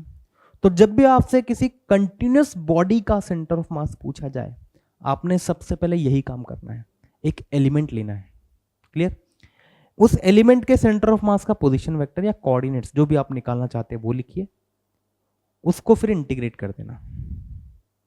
क्लियर? जैसे कि पहले हमने इस बॉडी के सेंटर ऑफ मास को निकालने के लिए एक छोटा सा एलिमेंट लिया, उसका सेंटर ऑफ मास का पोजीशन वेक्टर लिखा। अब ऐसे बहुत सारे एलिमेंट होंगे, dm1 r1, dm2 r2, dm3 r3, dm4 r4, ऐसे होंगे। फिर उन सबको जोड़ते हैं अपन, है ना। जब फाइनाइट एलिमेंट होते हैं तो जोड़ देते हैं, लेकिन अगर इनफाइनाइट होंगे तो अपन उसको जोड़ने के लिए इंटीग्रेशन यूज करेंगे, इंटीग्रेशन ऑफ dmr। ये बिल्कुल वही है जो यहां पर लिखा हुआ है, अपॉन में total mass of the system. तो इस पूरे सिस्टम का टोटल मास कितना है? m। पिक्चर समझ में आ गई कैसे करना है? सेम आप इंडिविजुअल कोऑर्डिनेट्स अगर निकालना चाहते हैं, जैसे अपन ने यहां पर तो पूरा पोजीशन वेक्टर निकाल लिया जैसे यहां निकाला था, फिर अगर आपको केवल सेंटर ऑफ मास का एक्स कोऑर्डिनेट चाहिए तो एलिमेंट का एक्स कोऑर्डिनेट लिख दो, उनका इंटीग्रेशन कर दो और टोटल मास से डिवाइड कर दो। वाई कोऑर्डिनेट भी ऐसे निकाल सकते हो, जेड भी ऐसे निकाल सकते हो। थोड़ा थोड़ा दिमाग में घुसा, हाँ कि ना? क्लियर है भाई ये बात? एक क्वेश्चन मैं आपको दिखा दूं, जैसे मान लो इधर x इधर y, यहां पर एक पॉइंट है, इसके कोऑर्डिनेट से बेटा 1,2, यहां पर दूसरा पॉइंट है q, इसके कोऑर्डिनेट से बेटा 2,4। अब सॉरी, इसके 1,4, इसके 2,2 ले लो, है ना। अब इसका मास है m और इसका मास है बच्चों 3m, और आपसे कहा जाता है इनके सेंटर ऑफ मास का x कोऑर्डिनेट बताओ। तो इनके सेंटर ऑफ मास का x कोऑर्डिनेट कितना हो जाएगा भैया? m1 मतलब कि p का मास इंटू में x1 मतलब कि 1 प्लस m2 मतलब इसका मास 3m इंटू में इसके कोऑर्डिनेट 2 अपॉन में m1 प्लस m2। इसको सॉल्व कर लेना तो आपके पास इसका सेंटर ऑफ मास का x कोऑर्डिनेट आ जाएगा। ऐसे y भी निकाल सकते हो बच्चों, कोई दिक्कत वाली बात नहीं है। क्लियर है? चलिए आगे चलते हैं। अब ये कुछ शेप्स हैं जिनके सेंटर ऑफ मास आपको अच्छे से दिमाग में फिट कर लेना है। यहां आगे बढ़ने से पहले मैं आपको 3 चीजें बताना चाहूंगा मास डेंसिटी के बारे में। मास डेंसिटी देखो बच्चों, 3 तरह की मास डेंसिटी है, lambda, sigma and rho. Lambda क्या होता है? मास पर यूनिट लेंथ। सिग्मा क्या होता है? मास पर यूनिट एरिया। और रो क्या होता है? मास पर यूनिट वॉल्यूम। अब यहां पर ध्यान देने वाली बात क्या है? ध्यान देने वाली बात यह है कि इसको अपन डिफाइन करते हैं वन डायमेंशनल बॉडीज के लिए।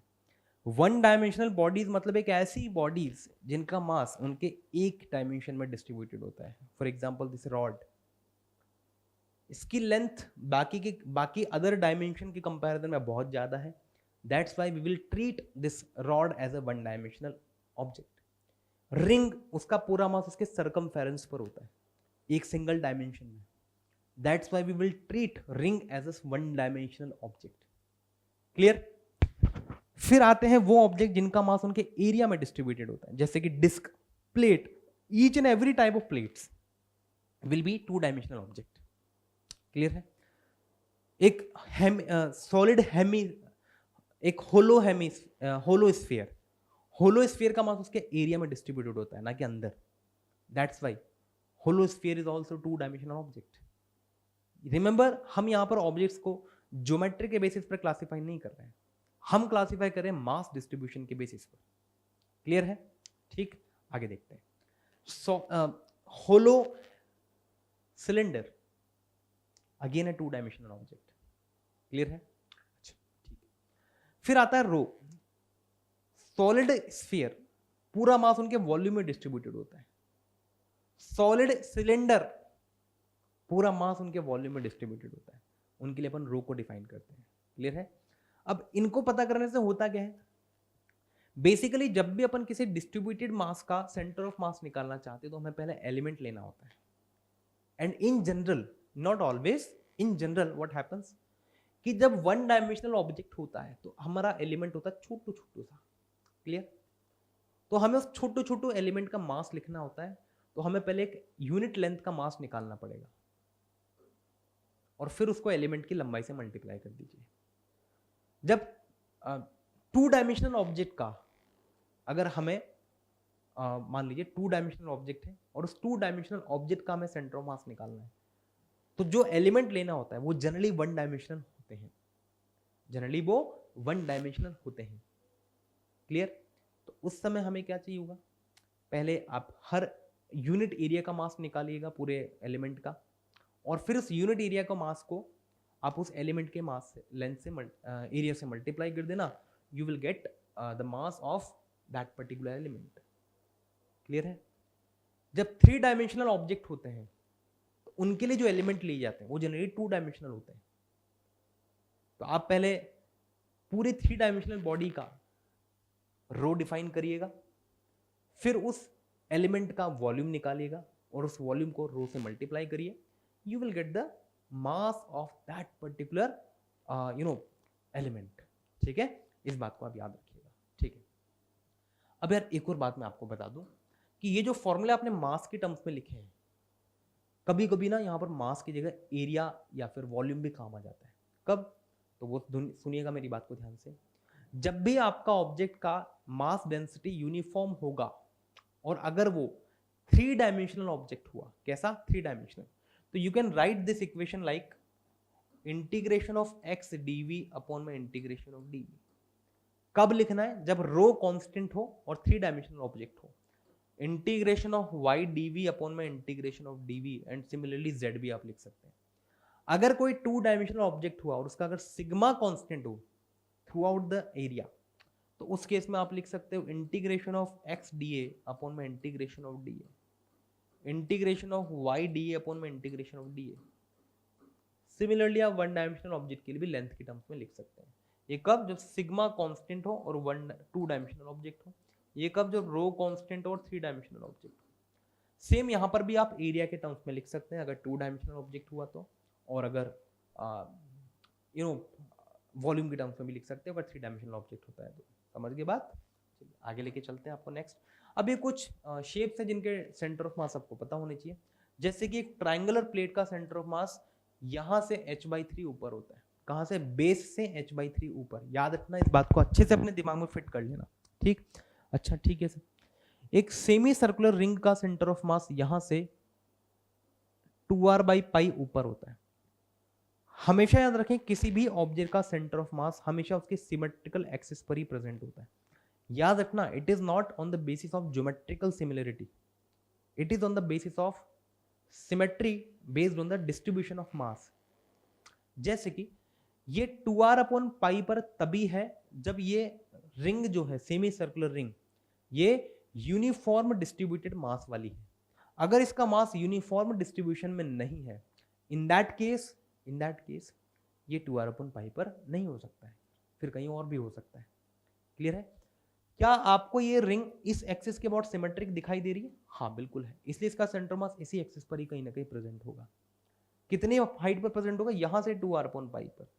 अच्छा ठीक है सर। सेमी सर्कुलर डिस्क का कहां पर होगा? यहां से 4r/π पर। डिस्क मतलब ऐसे भरा हुआ है भाई, कहां पर? 4r/3π पर। ये भी सिमेट्रिक है इसके अबाउट, इसलिए इसी लाइन पर इसका सेंटर मास प्रेजेंट होगा, यहां से 4r/3π ऊपर। तो देखो इसका एक्स कोऑर्डिनेट 0 हो गया। अगर हेमिस्फेरिकल शेल है तो उसका सेंटर ऑफ मास r/2 पर होगा। Again it is symmetric about this axis, इसलिए इसका सेंटर मास इसी पर ही प्रेजेंट होगा। सॉलिड हेमिस्फीयर का 3r/8 पर होता है, वो भी इसके अबाउट सिमेट्रिक है। याद रखना ये बेस से हाइट है, कभी कभी ना यहां ऊपर से हाइट पूछ लेते हैं तो उसको r-3r/8 कर देना बस। ठीक है बच्चों। सर्कुलर कोन का सेंटर ऑफ मास अगर सॉलिड हुआ तो वह h/4 पर होगा और अगर होलो हुआ तो h/3 पर होता है। कहां से? बेस से। कभी कभी ऊपर से पूछ लेंगे तो याद रखना h में से माइनस कर देना। क्लियर है बच्चों? पिक्चर समझ में आ रही है यहां तक आपको? ये कुछ इंपॉर्टेंट शेप्स हैं जिनका सेंटर ऑफ मास आपको पता होना चाहिए। मैं एक और चीज आपको बता दूं कि अगर ये कोई ट्राइंगल है, राइट एंगल ट्राइंगल, ये एक्स एक्सिस है और ये आपकी वाई एक्सिस है, ये मान लीजिए बी है और ये एच है, तो इसका सेंटर ऑफ मास बच्चों यहां होता है। ये ट्राइंगुलर प्लेट है, इसका सेंटर ऑफ मास यहां होता है और इसके जो कोऑर्डिनेट्स होते हैं बच्चों, वो अगर ये ओरिजिन है तो यहां से b/3 दूरी पर होता है और यहां से h/3 ऊपर होता है। तो इसके कोऑर्डिनेट्स आ जाते हैं बच्चों b/3, h/3। दिमाग में अपने फिट कर लेना। इस खड़ी हुई साइड से b/3 दूर और इस लेटी हुई साइड से h/3 ऊपर। क्लियर है? अब इसका एप्लीकेशन क्या होता है? कंपोजिट ऑब्जेक्ट के अंदर होता है। कंपोजिट ऑब्जेक्ट से पहले मैं आपको यह भी बता दूं कि जब भी किसी बॉडी का कुछ पार्ट आपने रिमूव किया और आपसे उसका सेंटर ऑफ मास के कोऑर्डिनेट्स पूछे जाते हैं तो कैसे करना है? तो बड़ा सिंपल सा काम है। जैसे कि मान लीजिए ये कोई आपका एक डिस्क है बच्चों, और इस डिस्क में से अपन ने इतना सा पार्ट हटा दिया और फिर आपसे पूछा जाता है कि बताओ इसके सेंटर ऑफ मास के कोऑर्डिनेट्स क्या होंगे। बहुत आते हैं ऐसे क्वेश्चन, शायद आपने भी अगर PYQs किए हो तो आपको ये चीज समझ में आ जाएंगे।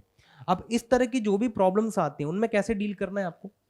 क्या मैं ऐसा मान सकता हूं कि कभी किसी जमाने में ये डिस्क पूरी की पूरी थी ऐसी? ऐसे मान सकता हूं क्या मैं? हाँ कि ना? और फिर इसमें से अपन ने इतने से पार्ट को माइनस कर दिया है, ऐसे मान सकता हूं? इसमें कोई बड़ी बात नहीं है ना भाई? मान सकता हूं, इसमें क्या दिक्कत है? अब इस ओरिजिनल पार्ट का मास m है और इस रिमूव्ड वाले पार्ट का मास स्मॉल m है। ओरिजिनल मास मतलब जो एक्चुअल में था वो कैपिटल M, और जो रिमूव किया है उसका मास स्मॉल m। क्लियर? इस ओरिजिनल वाले का सेंटर ऑफ मास का कोऑर्डिनेट्स कैपिटल X, कैपिटल ये Y और Z है, ये इसके कोऑर्डिनेट्स हैं X Y Z। ठीक। और इस रिमूव्ड पार्ट के सेंटर ऑफ मास के coordinates X dash Y dash और Z dash, X dash Y dash और Z डैश। तो जो रिमेनिंग पोर्शन होगा उसके सेंटर ऑफ मास के कोऑर्डिनेट्स X कोऑर्डिनेट हो जाएगा ओरिजिनल मास इनटू उसका X coordinate minus removed mass into उसका X coordinate upon original mass minus removed मास। दिमाग में फिट कर लेना ये फॉर्मूला, यही काम आएगा। ओरिजिनल मास उसका Y कोऑर्डिनेट, ओरिजिनल मास में से रिमूव्ड मास माइनस इनटू उसका Y coordinate upon original minus removed. Original mass का Z कोऑर्डिनेट इनटू में ओरिजिनल मास माइनस में रिमूव्ड मास इनटू उसका Z कोऑर्डिनेट अपॉन में ओरिजिनल मास माइनस में removed mass. Clear? अब ध्यान से सुनना, जैसे मैंने आपको थोड़ी देर पहले बताया कि आप चाहे तो इसी फॉर्मूले को वॉल्यूम की टर्म्स में भी लिख सकते हैं और एरिया की टर्म्स में भी लिख सकते हैं। कब? जब 3 डायमेंशनल ऑब्जेक्ट हो और अगर उसका रो कांस्टेंट हो तो आप x कोऑर्डिनेट देखो ऐसे भी निकाल सकते हो, z भी निकाल सकते हो, y भी निकाल सकते हो।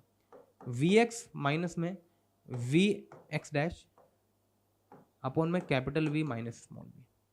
कैपिटल V क्या? ओरिजिनल वॉल्यूम, उसमें से रिमूव वॉल्यूम। ऐसे ही आप y भी लिख सकते हो, z भी लिख सकते हो।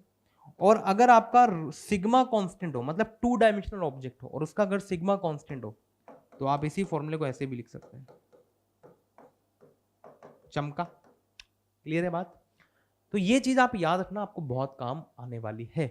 ठीक। अच्छा, अब एक और चीज आती है कंपोजिट ऑब्जेक्ट, है ना? कंपोजिट ऑब्जेक्ट मतलब क्या? ऐसे ऑब्जेक्ट्स जो कि 2 या 2 से अलग अलग ऑब्जेक्ट से मिलकर के बने हुए होते हैं, उन्हें अपन कहते हैं बच्चों कंपोजिट ऑब्जेक्ट्स। जैसे कि फॉर एग्जांपल ये हो गया एक, ठीक। क्या मैं इसको ऐसा मान सकता हूं कि एक कोन और एक हेमिस्फीयर से मिलकर के बना हुआ है? ऐसे मान सकता हूं क्या? तो इसका सेंटर ऑफ मास कैसे निकालते हैं? बहुत सिंपल है। सबसे पहले तो आप इसका सेंटर ऑफ मास लोकेट कर लीजिए, फिर इसका सेंटर ऑफ मास लोकेट कर लीजिए, और अब आप ये भूल जाइए कि यहां पर कोई बॉडीज भी हैं। यहां पर ये मानिए कि केवल और केवल पार्टिकल्स हैं। तो जैसे इसके सेंटर ऑफ मास के कोऑर्डिनेट्स आते हैं बच्चों x1 y1, इसके आते हैं x2 y2। इसका मास मान लीजिए m1 है, इसका मास मान लीजिए m2 है। आपको इस पूरी बॉडी का सेंटर ऑफ मास निकालना है, तो इसका x सेंटर ऑफ मास आ जाएगा m1 x1 plus m2 x2 upon में m1 प्लस m2। ऐसे आप इसका y भी निकाल सकते हैं, इसका z भी निकाल सकते हैं। I hope you are getting my point. Clear है बच्चों? तो इस तरीके से आप एरिया के टर्म्स में भी लिख सकते हैं, इसको वॉल्यूम के टर्म्स में भी लिख सकते हैं, आपके ऊपर डिपेंड करता है। I hope you are getting my point. Clear है? आगे बढ़े यहां से। चलिए, तो ये कंपोजिट ऑब्जेक्ट भी आपका हो गया। नेक्स्ट देखिए भाई, अब देखो यार, मोशन ऑफ सेंटर ऑफ मास, मतलब अगर सेंटर ऑफ मास का मोशन हो रहा है तो किस लॉ के अकॉर्डिंग होगा, क्या इक्वेशन से जो उसको गवर्न करेगी। शायद आपने भी ये चीज थोड़ी देर पहले देखी होंगी कि सेंटर ऑफ मास का जो पोजीशन वेक्टर होता है वो m1r1 plus m2r2 and up to mn rn divided by m1 plus m2 up to mn होता है। अगर इसी इक्वेशन को आप दोनों तरफ डिफरेंशिएट कर दोगे बच्चों, तो आर सेंटर ऑफ मास का डिफरेंशिएशन आपको देगा velocity of centre of mass, r1 का डिफरेंशिएशन आपको देगा v1, r2 का डिफरेंशिएशन देगा v2 and like this upon में टोटल मास तो कांस्टेंट है ही। सिमिलरली अगर एक और बार इसी इक्वेशन को डिफरेंशिएट कर दोगे तो आपको एक्सेलरेशन भी मिल जाएगा सेंटर ऑफ मास का। क्लियर है? अब इसके ऊपर कैसे क्वेश्चंस आते हैं? बहुत सिंपल है। बहुत सारे पार्टिकल्स अगर आपको दे दी जाए और फिर उनका सेंटर ऑफ मास का वेलोसिटी पूछा जाए तो क्या करोगे भाई? बड़ी सिंपल सी बात है यार। जैसे देखो, मान लीजिए कि कोई स्प्रिंग पुली सिस्टम है, ये मास m1 है और ये मास है m2, ठीक? और यहां पर आपने कोई ब्लॉक लटका दिया, एक पुली को फिक्स कर दिया बच्चों, ठीक है? अब मान लीजिए ये वाला जो है ना, वो सपोज 10 मीटर पर सेकंड से चल रहा है, तो ऑब्वियस सी बात है ये भी 10 मीटर पर सेकंड से चलेगा, इसमें तो कोई गलत नहीं है। ये वेलोसिटी है। अब आपसे पूछा जाता है कि बताओ सेंटर ऑफ मास की वेलोसिटी क्या होगी बच्चों? तो यार सेंटर ऑफ मास की वेलोसिटी कैसे निकालोगे? याद रखना वेक्टर की फॉर्म में पुट करना है। कैसे? वेक्टर की फॉर्म में। तो अगर आपने नीचे वाले को माइनस जे कैप बोला है ना, तो ऊपर वाला प्लस जे कैप हो जाएगा। तो ये हो जाएगा m1 इंटू में माइनस में 10 जे कैप प्लस m2 इंटू में प्लस में 10 जे कैप अपॉन में m1 प्लस m2। ये लीजिए साहब, चमका। वेक्टर के साथ पुट करना, बस इस बात का ध्यान रखना। अच्छा, सेम एक्सेलरेशन के साथ भी यही कहानी है। जैसे मान लो ऐसे दो ब्लॉक पड़े हैं भाई, एक को इधर पटका हुआ है m1 और दूसरे को इधर पटका हुआ है m2। इसका एक्सेलरेशन इधर है भैया 5, तो इसका भी इधर हो जाएगा 5। क्लियर है? अच्छा ठीक है। ये एंगल 90 डिग्री है, तो इसके सेंटर ऑफ मास का एक्सेलरेशन क्या लिखोगे?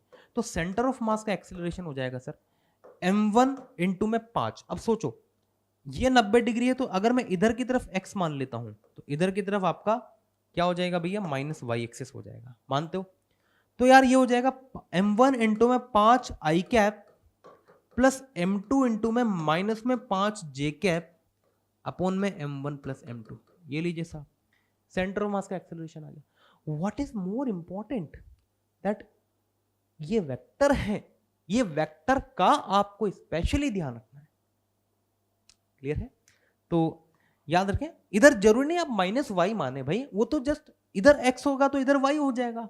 तो अगर इधर y तो इधर माइनस वाई मैंने मान लिया, इससे आपको घबराने की जरूरत नहीं। इधर आप x मान सकते तो इधर कोई दूसरी डायरेक्शन हो जाती है। You don't have to worry about this. Clear है बात? चलिए आगे चले अब यहां से। तो इस तरह की प्रॉब्लम्स में पूछी जाती है। आगे चलते हैं। देखिए, law of conservation of linear momentum, एक बहुत ही इंपॉर्टेंट लॉ हमारी लाइफ के अंदर और स्पेशली हमारे करियर के अंदर जो अभी अपन पढ़ रहे हैं उसके अंदर। सेंटर ऑफ मास का वेलोसिटी क्या होता है यार? सेंटर ऑफ मास का वेलोसिटी होता है sir m1 v1 plus m2 v2 up to mn vn divided by m1 plus m2, मतलब सिस्टम का टोटल मास, यही होता है। अच्छा ठीक है। फिर सेंटर ऑफ मास का एक्सेलरेशन क्या होता है? ये होता है m इंटू में, इस m को इधर ले जाओ तो ये हो जाएगा m1 a1 plus m2 a2। ये होता है ना भाई। अच्छा, ये m1 a1 क्या है सर? ये पहले वाले पार्टिकल पर लगने वाला फोर्स है। ये क्या है? ये दूसरे वाले पार्टिकल पर लगने वाला फोर्स है। अब सोचो सभी फोर्स का वेक्टर सम करोगे तो आपको क्या मिलेगा? सर नेट एक्सटर्नल फोर्स मिल जाएगा। अच्छा ठीक है, बहुत बढ़िया। तो सिस्टम पर लगने वाला नेट एक्सटर्नल फोर्स कितना होता है? Mass of the object into acceleration of centre of मास, ये होता है। अच्छा ठीक है। अब अगर मान लीजिए नेट एक्सटर्नल फोर्स 0 हो, अगर नेट एक्सटर्नल फोर्स 0 हो तो m into A centre of मास भी 0 आएगा। अब ए सेंटर ऑफ मास अगर 0 है, इट सिंपली मींस दैट कि dv centre of mass by dt भी 0 है। भाई ये 0 है, मानते हो ना? अब ये dv बाई dt 0 कब होगा? जब v centre of mass constant होगा। बात समझ में? तो जब भी सिस्टम पर लगने वाला नेट एक्सटर्नल फोर्स 0 होगा तो मैं समझ जाऊंगा कि सेंटर ऑफ मास का मोमेंटम कंजर्व है। और अगर मास भी कांस्टेंट हो सिस्टम का तो हम कह सकते हैं कि सेंटर ऑफ मास की वेलोसिटी भी कांस्टेंट है। लेकिन यह सब कुछ कब होगा? जब नेट एक्सटर्नल फोर्स 0 होगा। तो आपको क्या करना है? सबसे पहले सिस्टम का एफबीडी बना के देखना है और ये चेक करना है कि क्या सिस्टम पर नेट एक्सटर्नल फोर्स जीरो है या नहीं है। अगर नहीं है तो आप सेंटर ऑफ मास का एक्सेलरेशन लिखिए, और अगर है तो सेंटर ऑफ मास का एक्सेलरेशन जीरो, तो वेलोसिटी विल बी कांस्टेंट। अगर वेलोसिटी कांस्टेंट है, इसका क्या मतलब है? इसके दो मतलब हो सकते हैं। हो सकता है कि सेंटर ऑफ मास की वेलोसिटी जीरो हो तो वो जीरो ही रहेगी, हो सकता है कि वो नॉन जीरो हो तो वो नॉन जीरो ही रहेगी, लेकिन हाँ वो कांस्टेंट जरूर रहेगी। ये दो पॉसिबिलिटी यहां पर, दो पॉसिबिलिटी है। क्लियर है? अच्छा सर, बहुत बढ़िया बात है। तो इसका एग्जाम्पल बताओ। इसका एग्जाम्पल होता है बच्चों कि एक लकड़ी का पट्टा था, प्लैंक अंग्रेजी में जिसको कहते हैं, उस पर एक बच्चा खड़ा हुआ था, प्लैंक पहले रेस्ट पर था, बच्चा सडनली चलने लग जाए तो बताओ उस बालक की किनारे से अंतिम दूरी क्या होगी? किया होगा आपने ऐसा क्वेश्चन। दूसरा, एक गड्डी है जो चल रही है, उसके अंदर एक बच्चा खड़ा हुआ है और वो बच्चा सडनली उस गड्डी से कूद जाता है, तो बताओ कूदने के बाद गड्डी की वेलोसिटी क्या होगी? किया होगा आपने। ये दोनों तरह के कॉन्सेप्ट मैंने आपको बता दिया। इसमें एक एडवांटेज होता है, क्या? वो मैं बताता हूं कि चूंकि सेंटर ऑफ मास की वेलोसिटी पहले जीरो थी तो बाद में भी जीरो है। अब सेंटर ऑफ मास की वेलोसिटी होती क्या है? m1v1 प्लस m2v2 बराबर जीरो, ये होता है। v1 मतलब क्या हो गया? Change in position vector upon में टाइम, मतलब डिस्प्लेसमेंट अपॉन टाइम। तो इसी इक्वेशन को अपन ऐसा भी लिख सकते हैं, m1 delta r1 m2 delta r2 बराबर जीरो। अब डेल्टा r1 और डेल्टा r2 यहां पर क्या है? ये चेंज इन पोजीशन वेक्टर है। अब एक बात का हमेशा ध्यान रखना, ये हमेशा एक ही फ्रेम के रिस्पेक्ट में लिखनी है। जैसे कि मान लो अगर ये बालक यहां पर खड़ा हुआ था और ये किनारा है, तो अगर आपने इसका मास m1 माना और इसका मास m2 माना, तो इसका जो पोजीशन वेक्टर आपने लिखा, मान लो डेल्टा r1 ग्राउंड के रिस्पेक्ट में, सपोज करना ये प्लैंक इधर चला जाता है, कितने से चला जाता है भैया? x से। तो इधर की तरफ अगर मैं नेगेटिव मान लूं तो इधर की तरफ पॉजिटिव हो जाएगा, ठीक। तो सपोज करना कि ये प्लैंक यहां से उठ के ऐसे चला गया, ठीक। ओके, ठीक है सर। अब सोचो कि अगर इसका डिस्प्लेसमेंट कितना हुआ? x। किस तरफ हुआ? इस तरफ। किसके रिस्पेक्ट में? ग्राउंड के रिस्पेक्ट में। और बच्चा मान लो खुद इधर चला x डैश से, तो बच्चे का नेट डिस्प्लेसमेंट ग्राउंड के रिस्पेक्ट में कितना होगा? सोचो कि बच्चा खुद पहले x डैश से इधर चला, लेकिन प्लैंक उसको ऐसे पीछे पकड़ के खींच लाया, तो बच्चे का नेट डिस्प्लेसमेंट कितना हुआ? x dash minus x। तो डेल्टा r2 फिर आप ये लिखोगे, मतलब एक ही फ्रेम के रिस्पेक्ट में होनी चाहिए दोनों चीजें। डेल्टा r1 भी अगर ग्राउंड के रिस्पेक्ट में है तो डेल्टा r2 भी ग्राउंड के रिस्पेक्ट में आपको लिखना है। ये एडवांटेज होता है कब? जब velocity of centre of mass zero होती है, तो you can take the advantage of this, और इससे बहुत सारे क्वेश्चन सॉल्व हो जाते हैं। चमका? ठीक है सर। नेक्स्ट देखिए, इंपल्स मोमेंटम थ्योरम। देखिए मेंस के अंदर इसके ऊपर ज्यादा क्वेश्चंस नहीं आते हैं, तो आपको इतना घबराने की जरूरत नहीं है। मैं थोड़ा सा आपको बता दूं कि इंपल्स बेसिकली एक ऐसा एक झटका जिसको अपन कहते हैं, है ना।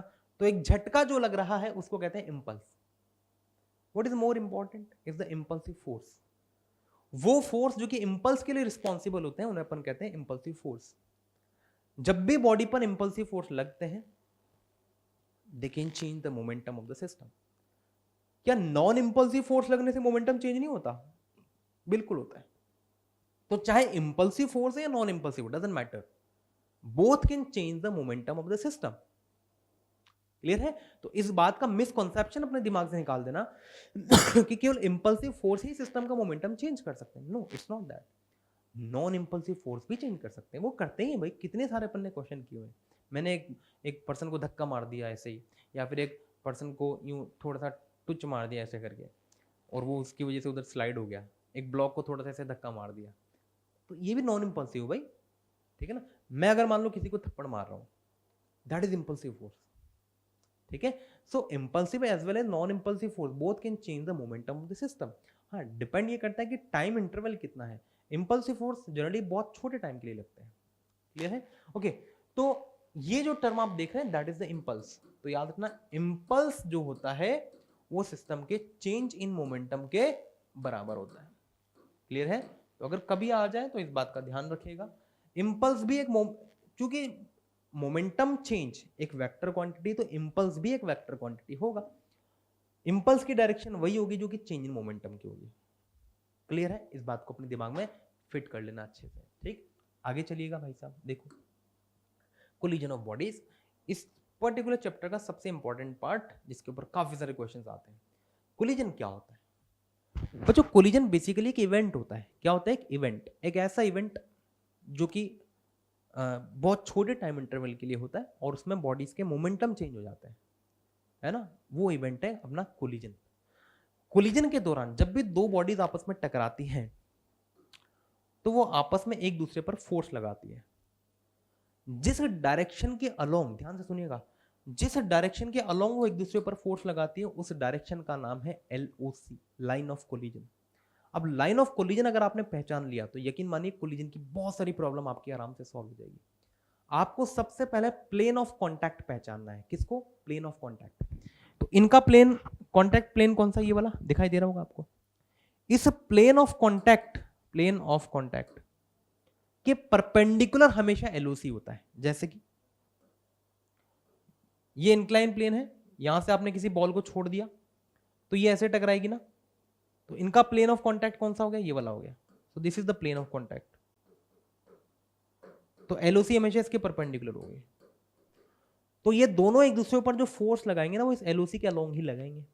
बॉल के ऊपर इधर फोर्स लगेगा, इस प्लेन के ऊपर इधर फोर्स लगेगा। Always remember this, always keep this in your mind. Clear है बच्चों? चलिए आगे देखते हैं टाइप्स ऑफ कोलिजन। तो कोलिजन कितने टाइप का होता है? तो देखिए, डायरेक्शन के बेसिस पर भी और एनर्जी के बेसिस पर आप इनको क्लासिफाई कर सकते हैं। डायरेक्शन के बेसिस पर हेड ऑन कोलिजन, जिसको अपन वन डायमेंशनल कोलिजन भी कहते हैं, और दूसरा होता है oblique collision. Head on collision मतलब क्या हो गया? अगर दो बॉडीज टकराने से पहले और टकराने के बाद में अगर उनका मोशन अलोंग द LOC हो रहा है तो ऐसे कोलिजन को कहा जाता है हेड ऑन। याद रखना। तो अगर आपने LOC पहचान लिया तो आप हेड ऑन को आराम से पहचान सकते हो। अगर किसी भी एक बॉडी का मोशन बिफोर और आफ्टर कोलिजन LOC के अलोंग नहीं हो रहा है तो ऐसे कोलिजन को अपन कहते हैं ऑब्लिक कोलिजन। क्लियर है? काइनेटिक एनर्जी के बेसिस पर तीन टाइप की, elastic, inelastic, perfectly inelastic. Elastic में क्या होता है सर? कोई एनर्जी का लॉस नहीं होता है। इनइलास्टिक में होता है। सबसे ज्यादा लॉस होता है परफेक्टली इनइलास्टिक में। परफेक्टली इनइलास्टिक का मतलब क्या हुआ? बॉडी चिपक जाती है ना। It doesn't happen always. It simply means that velocity along LOC same हो जाती है। अलोंग LOC सेम हो जाती है।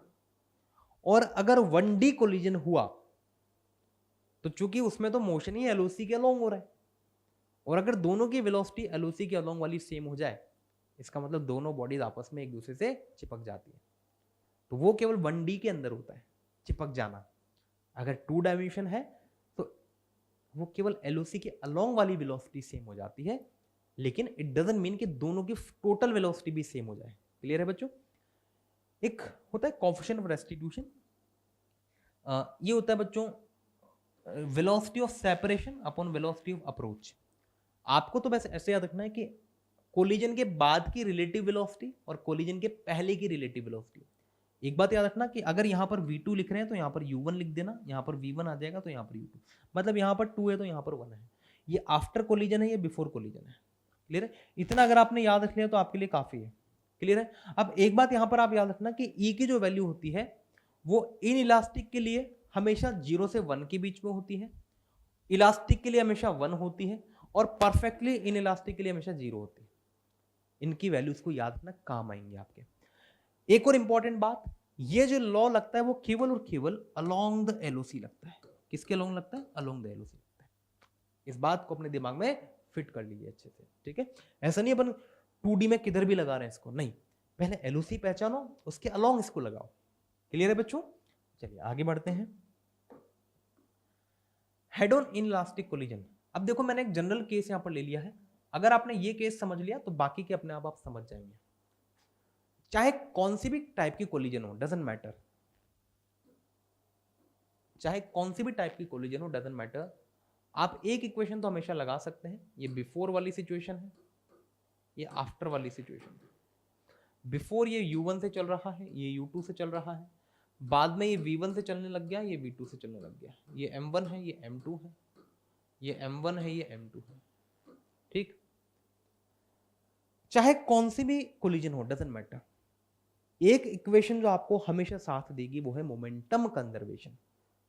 Momentum conservation M1U1 plus M2U2 is equal to M1V1 plus M2U2। ये मोमेंटम कंजर्व हो गया बिफोर एंड आफ्टर। याद रखना, चूंकि इनइलास्टिक कोलिजन है तो यहां पर काइनेटिक एनर्जी कंजर्व नहीं होगी। तो आप ऐसा मत कर देना कि भैया काइनेटिक एनर्जी निकाल ली पहले और बाद में उन दोनों को इक्वल करवा दिया, नहीं, वो केवल परफेक्टली इलास्टिक कोलिजन के अंदर हो सकता है। इसके अलावा हमारे पास बनाने के लिए 3 इक्वेशन होती है। ध्यान से सुनिएगा मेरी बात को, हमारे पास बनाने के लिए 3 इक्वेशन होती है। पहली मोमेंटम कंजर्वेशन, हर तरह के कोलिजन के लिए एप्लीकेबल है। दूसरा न्यूटन्स लॉ ऑफ कोलिजन, वो केवल और केवल एलओसी के अलोंग लगता है। तीसरा एनर्जी कंजर्वेशन, वो केवल और केवल इलास्टिक के अंदर लगेगा। तो अगर अपन इन जनरल बात करें तो इन जनरल हमारे पास 2 इक्वेशन है, Newton's law of collision and momentum conservation. ये हर तरह की कोलिजन में आप लगा सकते हो। एनर्जी कंजर्वेशन केवल और केवल इलास्टिक के अंदर लगाना है। क्लियर है? तो यहां पर हमारी कोलिजन इनइलास्टिक है। तो देखो न्यूटन्स लॉ ऑफ कोलिजन से बाद की रिलेटिव वेलोसिटी अपॉन पहले की रिलेटिव वेलोसिटी, मैं फिर बोल रहा हूं कि यहां पर v1 माइनस v2 भी लिख सकते हो, तो यहां पर u2 माइनस u1 लिख देना। तो देखो दूसरी इक्वेशन अपन ने ये लगा दी, पहली इक्वेशन ये लग गई। अब 2 इक्वेशन है, दोनों को सिंप्लीफाई कर लेना तो आपको ये मिल जाएगा। इसको याद रख लेना, काम आएगी आपके ये। मैं ऐसा क्यों बोल रहा हूं? क्योंकि बहुत सी बार ना आपका इससे काम आसान हो जाएगा इन 3 इक्वेशन से। मुझे खुद को भी याद है, डोंट वरी। याद रखने का ट्रिक भी यही है कि यहां पर देखो पहले जब u1 है तो यहां पर ये इक्वेशन आ रही है। ऊपर न्यूमरेटर पर ध्यान दीजिए, डिनोमिनेटर तो सबके सेम है। तो यहां पर जब u2 है, किधर गया? अच्छा, इन्होंने वैसे ही लिखा हुआ है, ठीक है। यहां पर u2 के साथ इसको लिखा हुआ है, यहां पर u2 के साथ इसको लिखा हुआ है, दिखाई दे रहा है? यहां पर u2 के साथ इसको लिखा हुआ है और यहां पर u1 के साथ इसको लिखा हुआ है। कब? जब यहां पर v2 है और यहां पर v1 है। इसको याद रखना, काम आ जाएगा आपके। क्यों? अभी बताता हूं। इसके बाद चूंकि इनइलास्टिक कोलिजन है तो एनर्जी लॉस भी होगा। ये रहा आपका एनर्जी लॉस। ये फॉर्मूले बेसिकली आपको जो गिवन डेटा होता है, initial velocity that is before collision वाली वेलोसिटीज और मास, उनके टर्म्स में आपको रिजल्ट देगा। क्लियर है? वही काम आ रहा है इस इक्वेशन में। अब ये एक जनरल एक्सप्रेशन है। अगर आपने परफेक्टली इलास्टिक को लिखना है कि इलास्टिक कोलिजन के बारे में बताओ वेलोसिटी कितनी होगी, तो डू वन थिंग, E की वैल्यू इलास्टिक के लिए E बराबर 1 पुट कर देना इसी इक्वेशन में, और परफेक्टली इन इलास्टिक के लिए,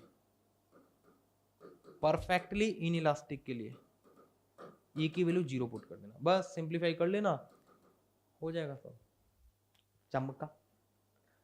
मास अगर सेम हो और इलास्टिक कोलिजन हो, मास अगर सेम हो और इलास्टिक कोलिजन अगर होता है तो v1 जो होता है वो तो u2 हो जाता है और v2 जो होता है वो u1 हो जाता है। मतलब वेलोसिटीज आपस में एक्सचेंज हो जाती है। बट ये तभी होता है जब इलास्टिक हो और मास दोनों का सेम हो, अदरवाइज आपको फॉर्मूले से निकालना पड़ेगा भाई। ठीक, याद रखना इस बात को। ऑब्लिक कोलिजन, जैसा कि आप लोग देख पा रहे हैं, ऑब्लिक कोलिजन मतलब देखो इनकी जो एलओसी है वो ये रही इनकी एलओसी, और इनकी जो वेलोसिटीज है देखो एलओसी के अलोंग नहीं है। तो ऐसा जो कोलिजन होता है उसको अपन कहते हैं ऑब्लिक कोलिजन। अब ऑब्लिक कोलिजन के केस में क्या करना है, मैंने आपको पहले कहा था मोमेंटम कंजर्वेशन तो आपका साथ देगा ही देगा। तो आप एक तो x में मोमेंटम कंजर्व करवा लो, तो देखो x का मोमेंटम अपन ने कंजर्व करवा लिया, y का भी मोमेंटम कंजर्व करवा लो, तो 2 इक्वेशन अपने पास बन चुकी है।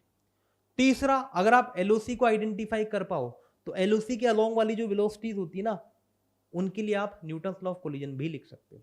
जैसे कि यहां पर एलओसी के अलोंग इसकी वेलोसिटी निकाल लो, इसकी वेलोसिटी निकाल लो, इसकी एलओसी के अलोंग निकाल लो, इसकी एलओसी के अलोंग निकाल लो, हो गया। समझ में आई बात? तो 3 इक्वेशन है जो यहां पर बन सकती है, अदरवाइज ये 2 तो बनेंगी ही बनेंगी। चूंकि कोई फोर्स एक्ट नहीं कर रहा है m2 के अलोंग, तो ठीक है, ये तो अपन ने ऑलरेडी यहां पर लिख चुके हैं।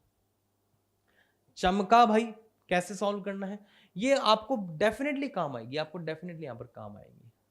क्लियर है? तो इन इक्वेशन को आपको कैसे बनाना है वो ज्यादा इंपॉर्टेंट है आपके लिए। क्लियर है? फॉर्मूला ठीक है, आपको 2-3 फॉर्मूला पता होने चाहिए, मोमेंटम कंजर्वेशन कैसे लगाना है, एनर्जी कंजर्वेशन कब लगाना है, न्यूटन्स लॉ ऑफ कोलिजन कब लगाना है, ये 3 चीजें आपको पता होनी चाहिए। ठीक, आगे बढ़े। Yes, so here is the problem. ये बोल रहा है कि 2 पार्टिकल्स है जिनके मास इक्वल है और इनका respective initial velocities u i cap और u i plus j by 2 है। They collide completely inelastically. Complete inelastic मतलब ई बराबर कितना हो गया, 0 हो गया। तो आपको बताना एनर्जी लॉस्ट कितना होगा। अरे यार बताओ बताओ बताओ, फॉर्मूला देखा होगा आपने, अभी थोड़ी देर पहले लिखा था अपन ने, क्या था, हाफ m1 m2 अपॉन में m1 plus m2 1 u1 minus u2 का होल स्क्वायर इनटू में 1 माइनस ई स्क्वायर, यही था ना बच्चों। अब चूंकि परफेक्टली इनइलास्टिक है तो ई कितना, 0। ई को जैसे ही 0 पुट किया तो ये आ जाएगा हाफ इनटू में। अब यार दोनों का मास इक्वल है तो ये भी m है, ये भी m है, ये भी m है और ये भी m है। इनकी स्पीड कितनी है, तो यार इसकी स्पीड जो है ना सर, u1 वेक्टर का मैग्नीट्यूड वो तो u है, और u2 वेक्टर का मैग्नीट्यूड कितना नजर आ रहा है, ये आ रहा है सर u बाई 2 इंटू में √2, मतलब कि u बाई √2। ओहो बहुत बढ़िया बात है। तो पुट कर दो यार, यहां पर देखो क्या मिलेगा आपको, ये मिल रहा है सर u माइनस में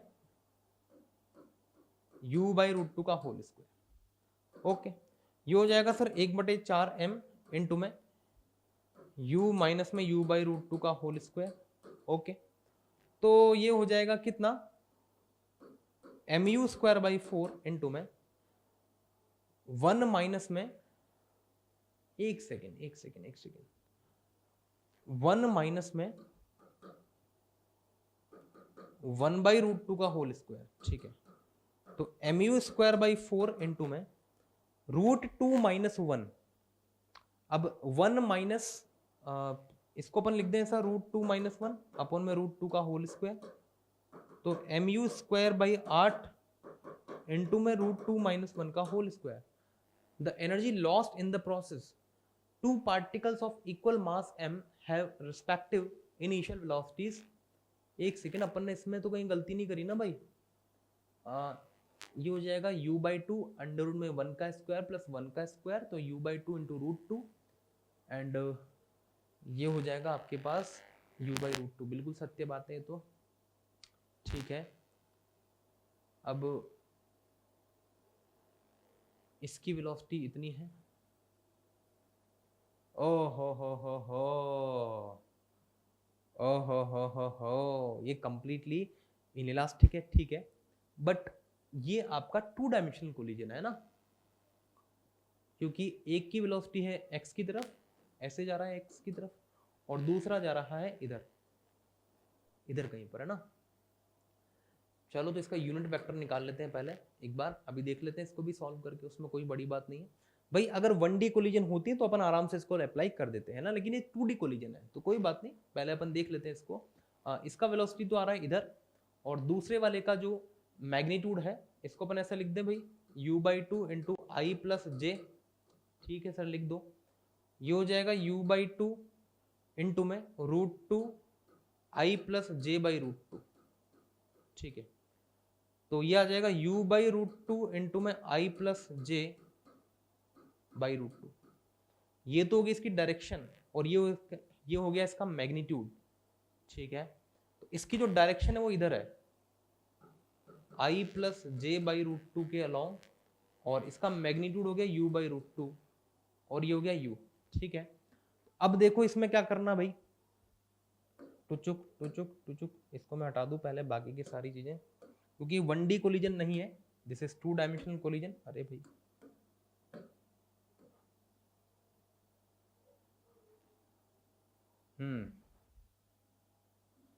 तो अगर 1D कोलिजन होती तो अपन डायरेक्ट लगा देते इसको, है ना। तो लेकिन कोई बात नहीं, सॉल्व कर लेते हैं, उसमें कौन सी बड़ी बात है भाई। टुचुक।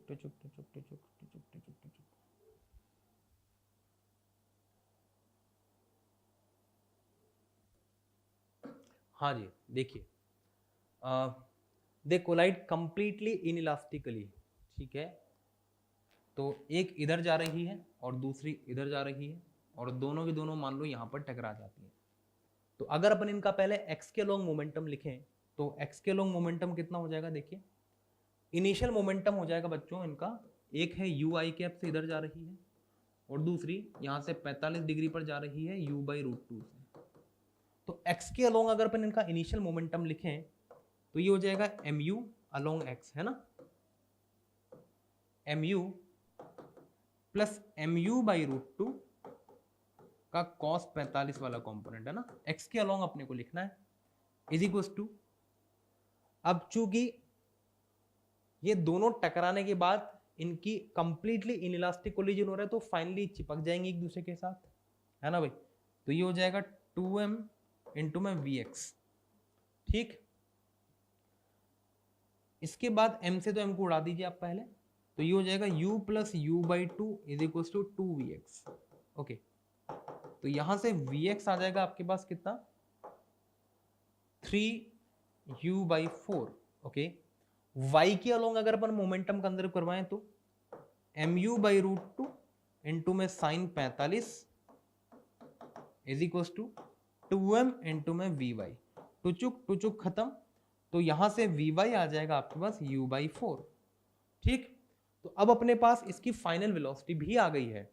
तो अगर अपन अब एनर्जी कंजर्वेशन लगाएं, मतलब एनर्जी का लॉस निकालें, तो इनिशियली एनर्जी कितनी है भाई, ये है half mu² plus half m into में इसका मैग्नीट्यूड कितना है भाई, पहले वाले का मैग्नीट्यूड है u/√2, तो u/√2 का whole square minus final energy कितनी है, हाफ इंटू में 2m इंटू में फाइनल वेलोसिटी का स्क्वायर।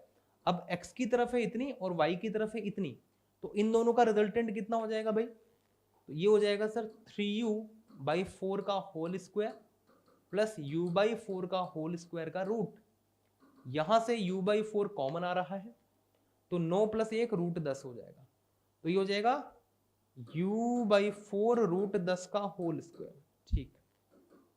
ये कितना हो गया यार, देखिए जरा, half mu² plus 1/4 mu² minus 2 से 2 खत्म, ये हो जाएगा u²/16 इंटू में 10 इंटू में m भी है साथ में, यहां से आप ऐसा करो 16 को एलसीएम ले लीजिए, तो ये हो जाएगा कितना, 8 प्लस 4 माइनस में 10 mu², 8 और 4 12 माइनस 10 2/16 8, तो ये हो गया mu²/8, ये आपका एनर्जी लॉस आ जाएगा, डी ऑप्शन। अब देखो क्या गलती हुई थी इसमें, पहले अपने से हमने इसको वन डायमेंशनल कोलिजन ले लिया था, क्यों, क्योंकि यार हमने वेलोसिटी पर ध्यान नहीं दिया, बाद में देखने पर पता चला साल है तो 2 डायमेंशन है, और 2 डायमेंशन है तो अपन वो फॉर्मूला नहीं लगा सकते जो अपन ने पढ़ा, लेकिन मेरा साथ किसने दिया, बेसिक्स ने, जो मैंने पढ़ा हुआ है कि हाँ यार मोमेंटम कंजर्वेशन मेरा साथ देगा।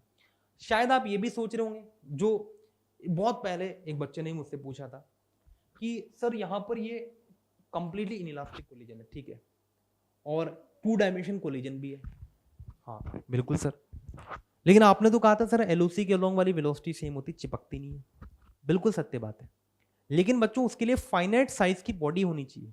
यहां पर जो ना पार्टिकल्स हैं, चूंकि पार्टिकल्स हैं इसलिए मैंने after collision, even though it is 2 dimensional collision, after collision मैंने ये मान लिया क्योंकि मुझे उसकी फाइनाइट साइज दिखाई नहीं दे रही थी और ना ही क्वेश्चन में कुछ स्पेसिफाई था, अगर कुछ स्पेसिफाई करता तो मैं समझता भी सही। इसी वजह से मैंने आफ्टर कोलिजन ये मान लिया कि दोनों बॉडीज आपस में चिपक गई। ये बहुत इंपॉर्टेंट इंफॉर्मेशन है जो आपको क्वेश्चन सॉल्व करने में काम आएगी। क्लियर है, ध्यान रखिएगा इस बात का। तो D option should be the correct answer. Next देखिए रॉकेट प्रोपल्शन। देखिए यार ये वेरिएबल मास का कॉन्सेप्ट है, हालांकि एडवांस में इसकी ज्यादा प्रॉब्लम्स आती हैं, लेकिन आप एक फॉर्मूला याद रख लीजिए, आपके काम आ जाएगा ये फॉर्मूला कि किसी भी समय t पर अगर आपसे रॉकेट की वेलोसिटी पूछी जाए, you can use this equation. What is m0? It is the initial mass at t is equals to 0. It is the mass at time t, किसी भी समय t पर कितना मास। What is u? It is the initial velocity. What is v relative? It is the velocity with which the gases are ejecting with respect to the rocket. ये सब कुछ आपको question में गिवन होता है। यहां पर माइनस जीटी भी है। अब इस माइनस जीटी का सिग्निफिकेंस मैं आपको बता दूं। अगर क्वेश्चन में ऐसा बोला हुआ है कि रॉकेट जो है स्पेस में चल रहा है, तो वहां पर ग्रेविटी आप नेग्लेक्ट कर सकते हैं, तो उस केस में इस जी को नेग्लेक्ट कर दीजिए, तो आपका v मिल जाएगा कितना, u प्लस में v r l n m0/m। और अगर ग्रेविटी भी दिया हुआ है तो माइनस जीटी और लगा देना किसी भी समय टी पर। सब कुछ आपको क्वेश्चन में डेटा गिवन होता है, मेंस के क्वेश्चन के अंदर पुट कर देना फॉर्मूला में, आपका आंसर निकल के आ जाएगा। वी आर क्या है? वो रिलेटिव वेलोसिटी जिससे कि गैसेस इजेक्ट हो रही हैं with respect to the rocket. U क्या है? रॉकेट की इनिशियल वेलोसिटी। वी क्या है? किसी भी समय टी पर वेलोसिटी। एम नोट क्या है? Initial mass. एम क्या है? फाइनल मास। तो बच्चों यहां पर आज हमारा जो सेंटर ऑफ मास है वो भी कंप्लीट हो जाता है। आई होप जो भी हमने डिस्कस किया बच्चों वो आपको समझ में आ गया होगा, कम टाइम में आपके क्विक रिवीजन में काफी हेल्प करेगा। तो चलिए बच्चों, अब यहां से आगे अपन मिलेंगे नेक्स्ट लेक्चर में। तो तब तक के लिए थोड़ा सा अब मैं आपको टिप्स दे दूं कि इसके कोलिजन वाले पार्ट पर थोड़ा ज्यादा फोकस कर लेना, क्योंकि रिसेंट ईयर्स में कोलिजन के ऊपर बहुत सारी प्रॉब्लम्स आई है। ठीक है, तो चलिए बच्चों, इसी के साथ हम मिलते हैं नेक्स्ट लेक्चर में। तब तक के लिए thank you, keep working out, see you in the next lecture, bye bye.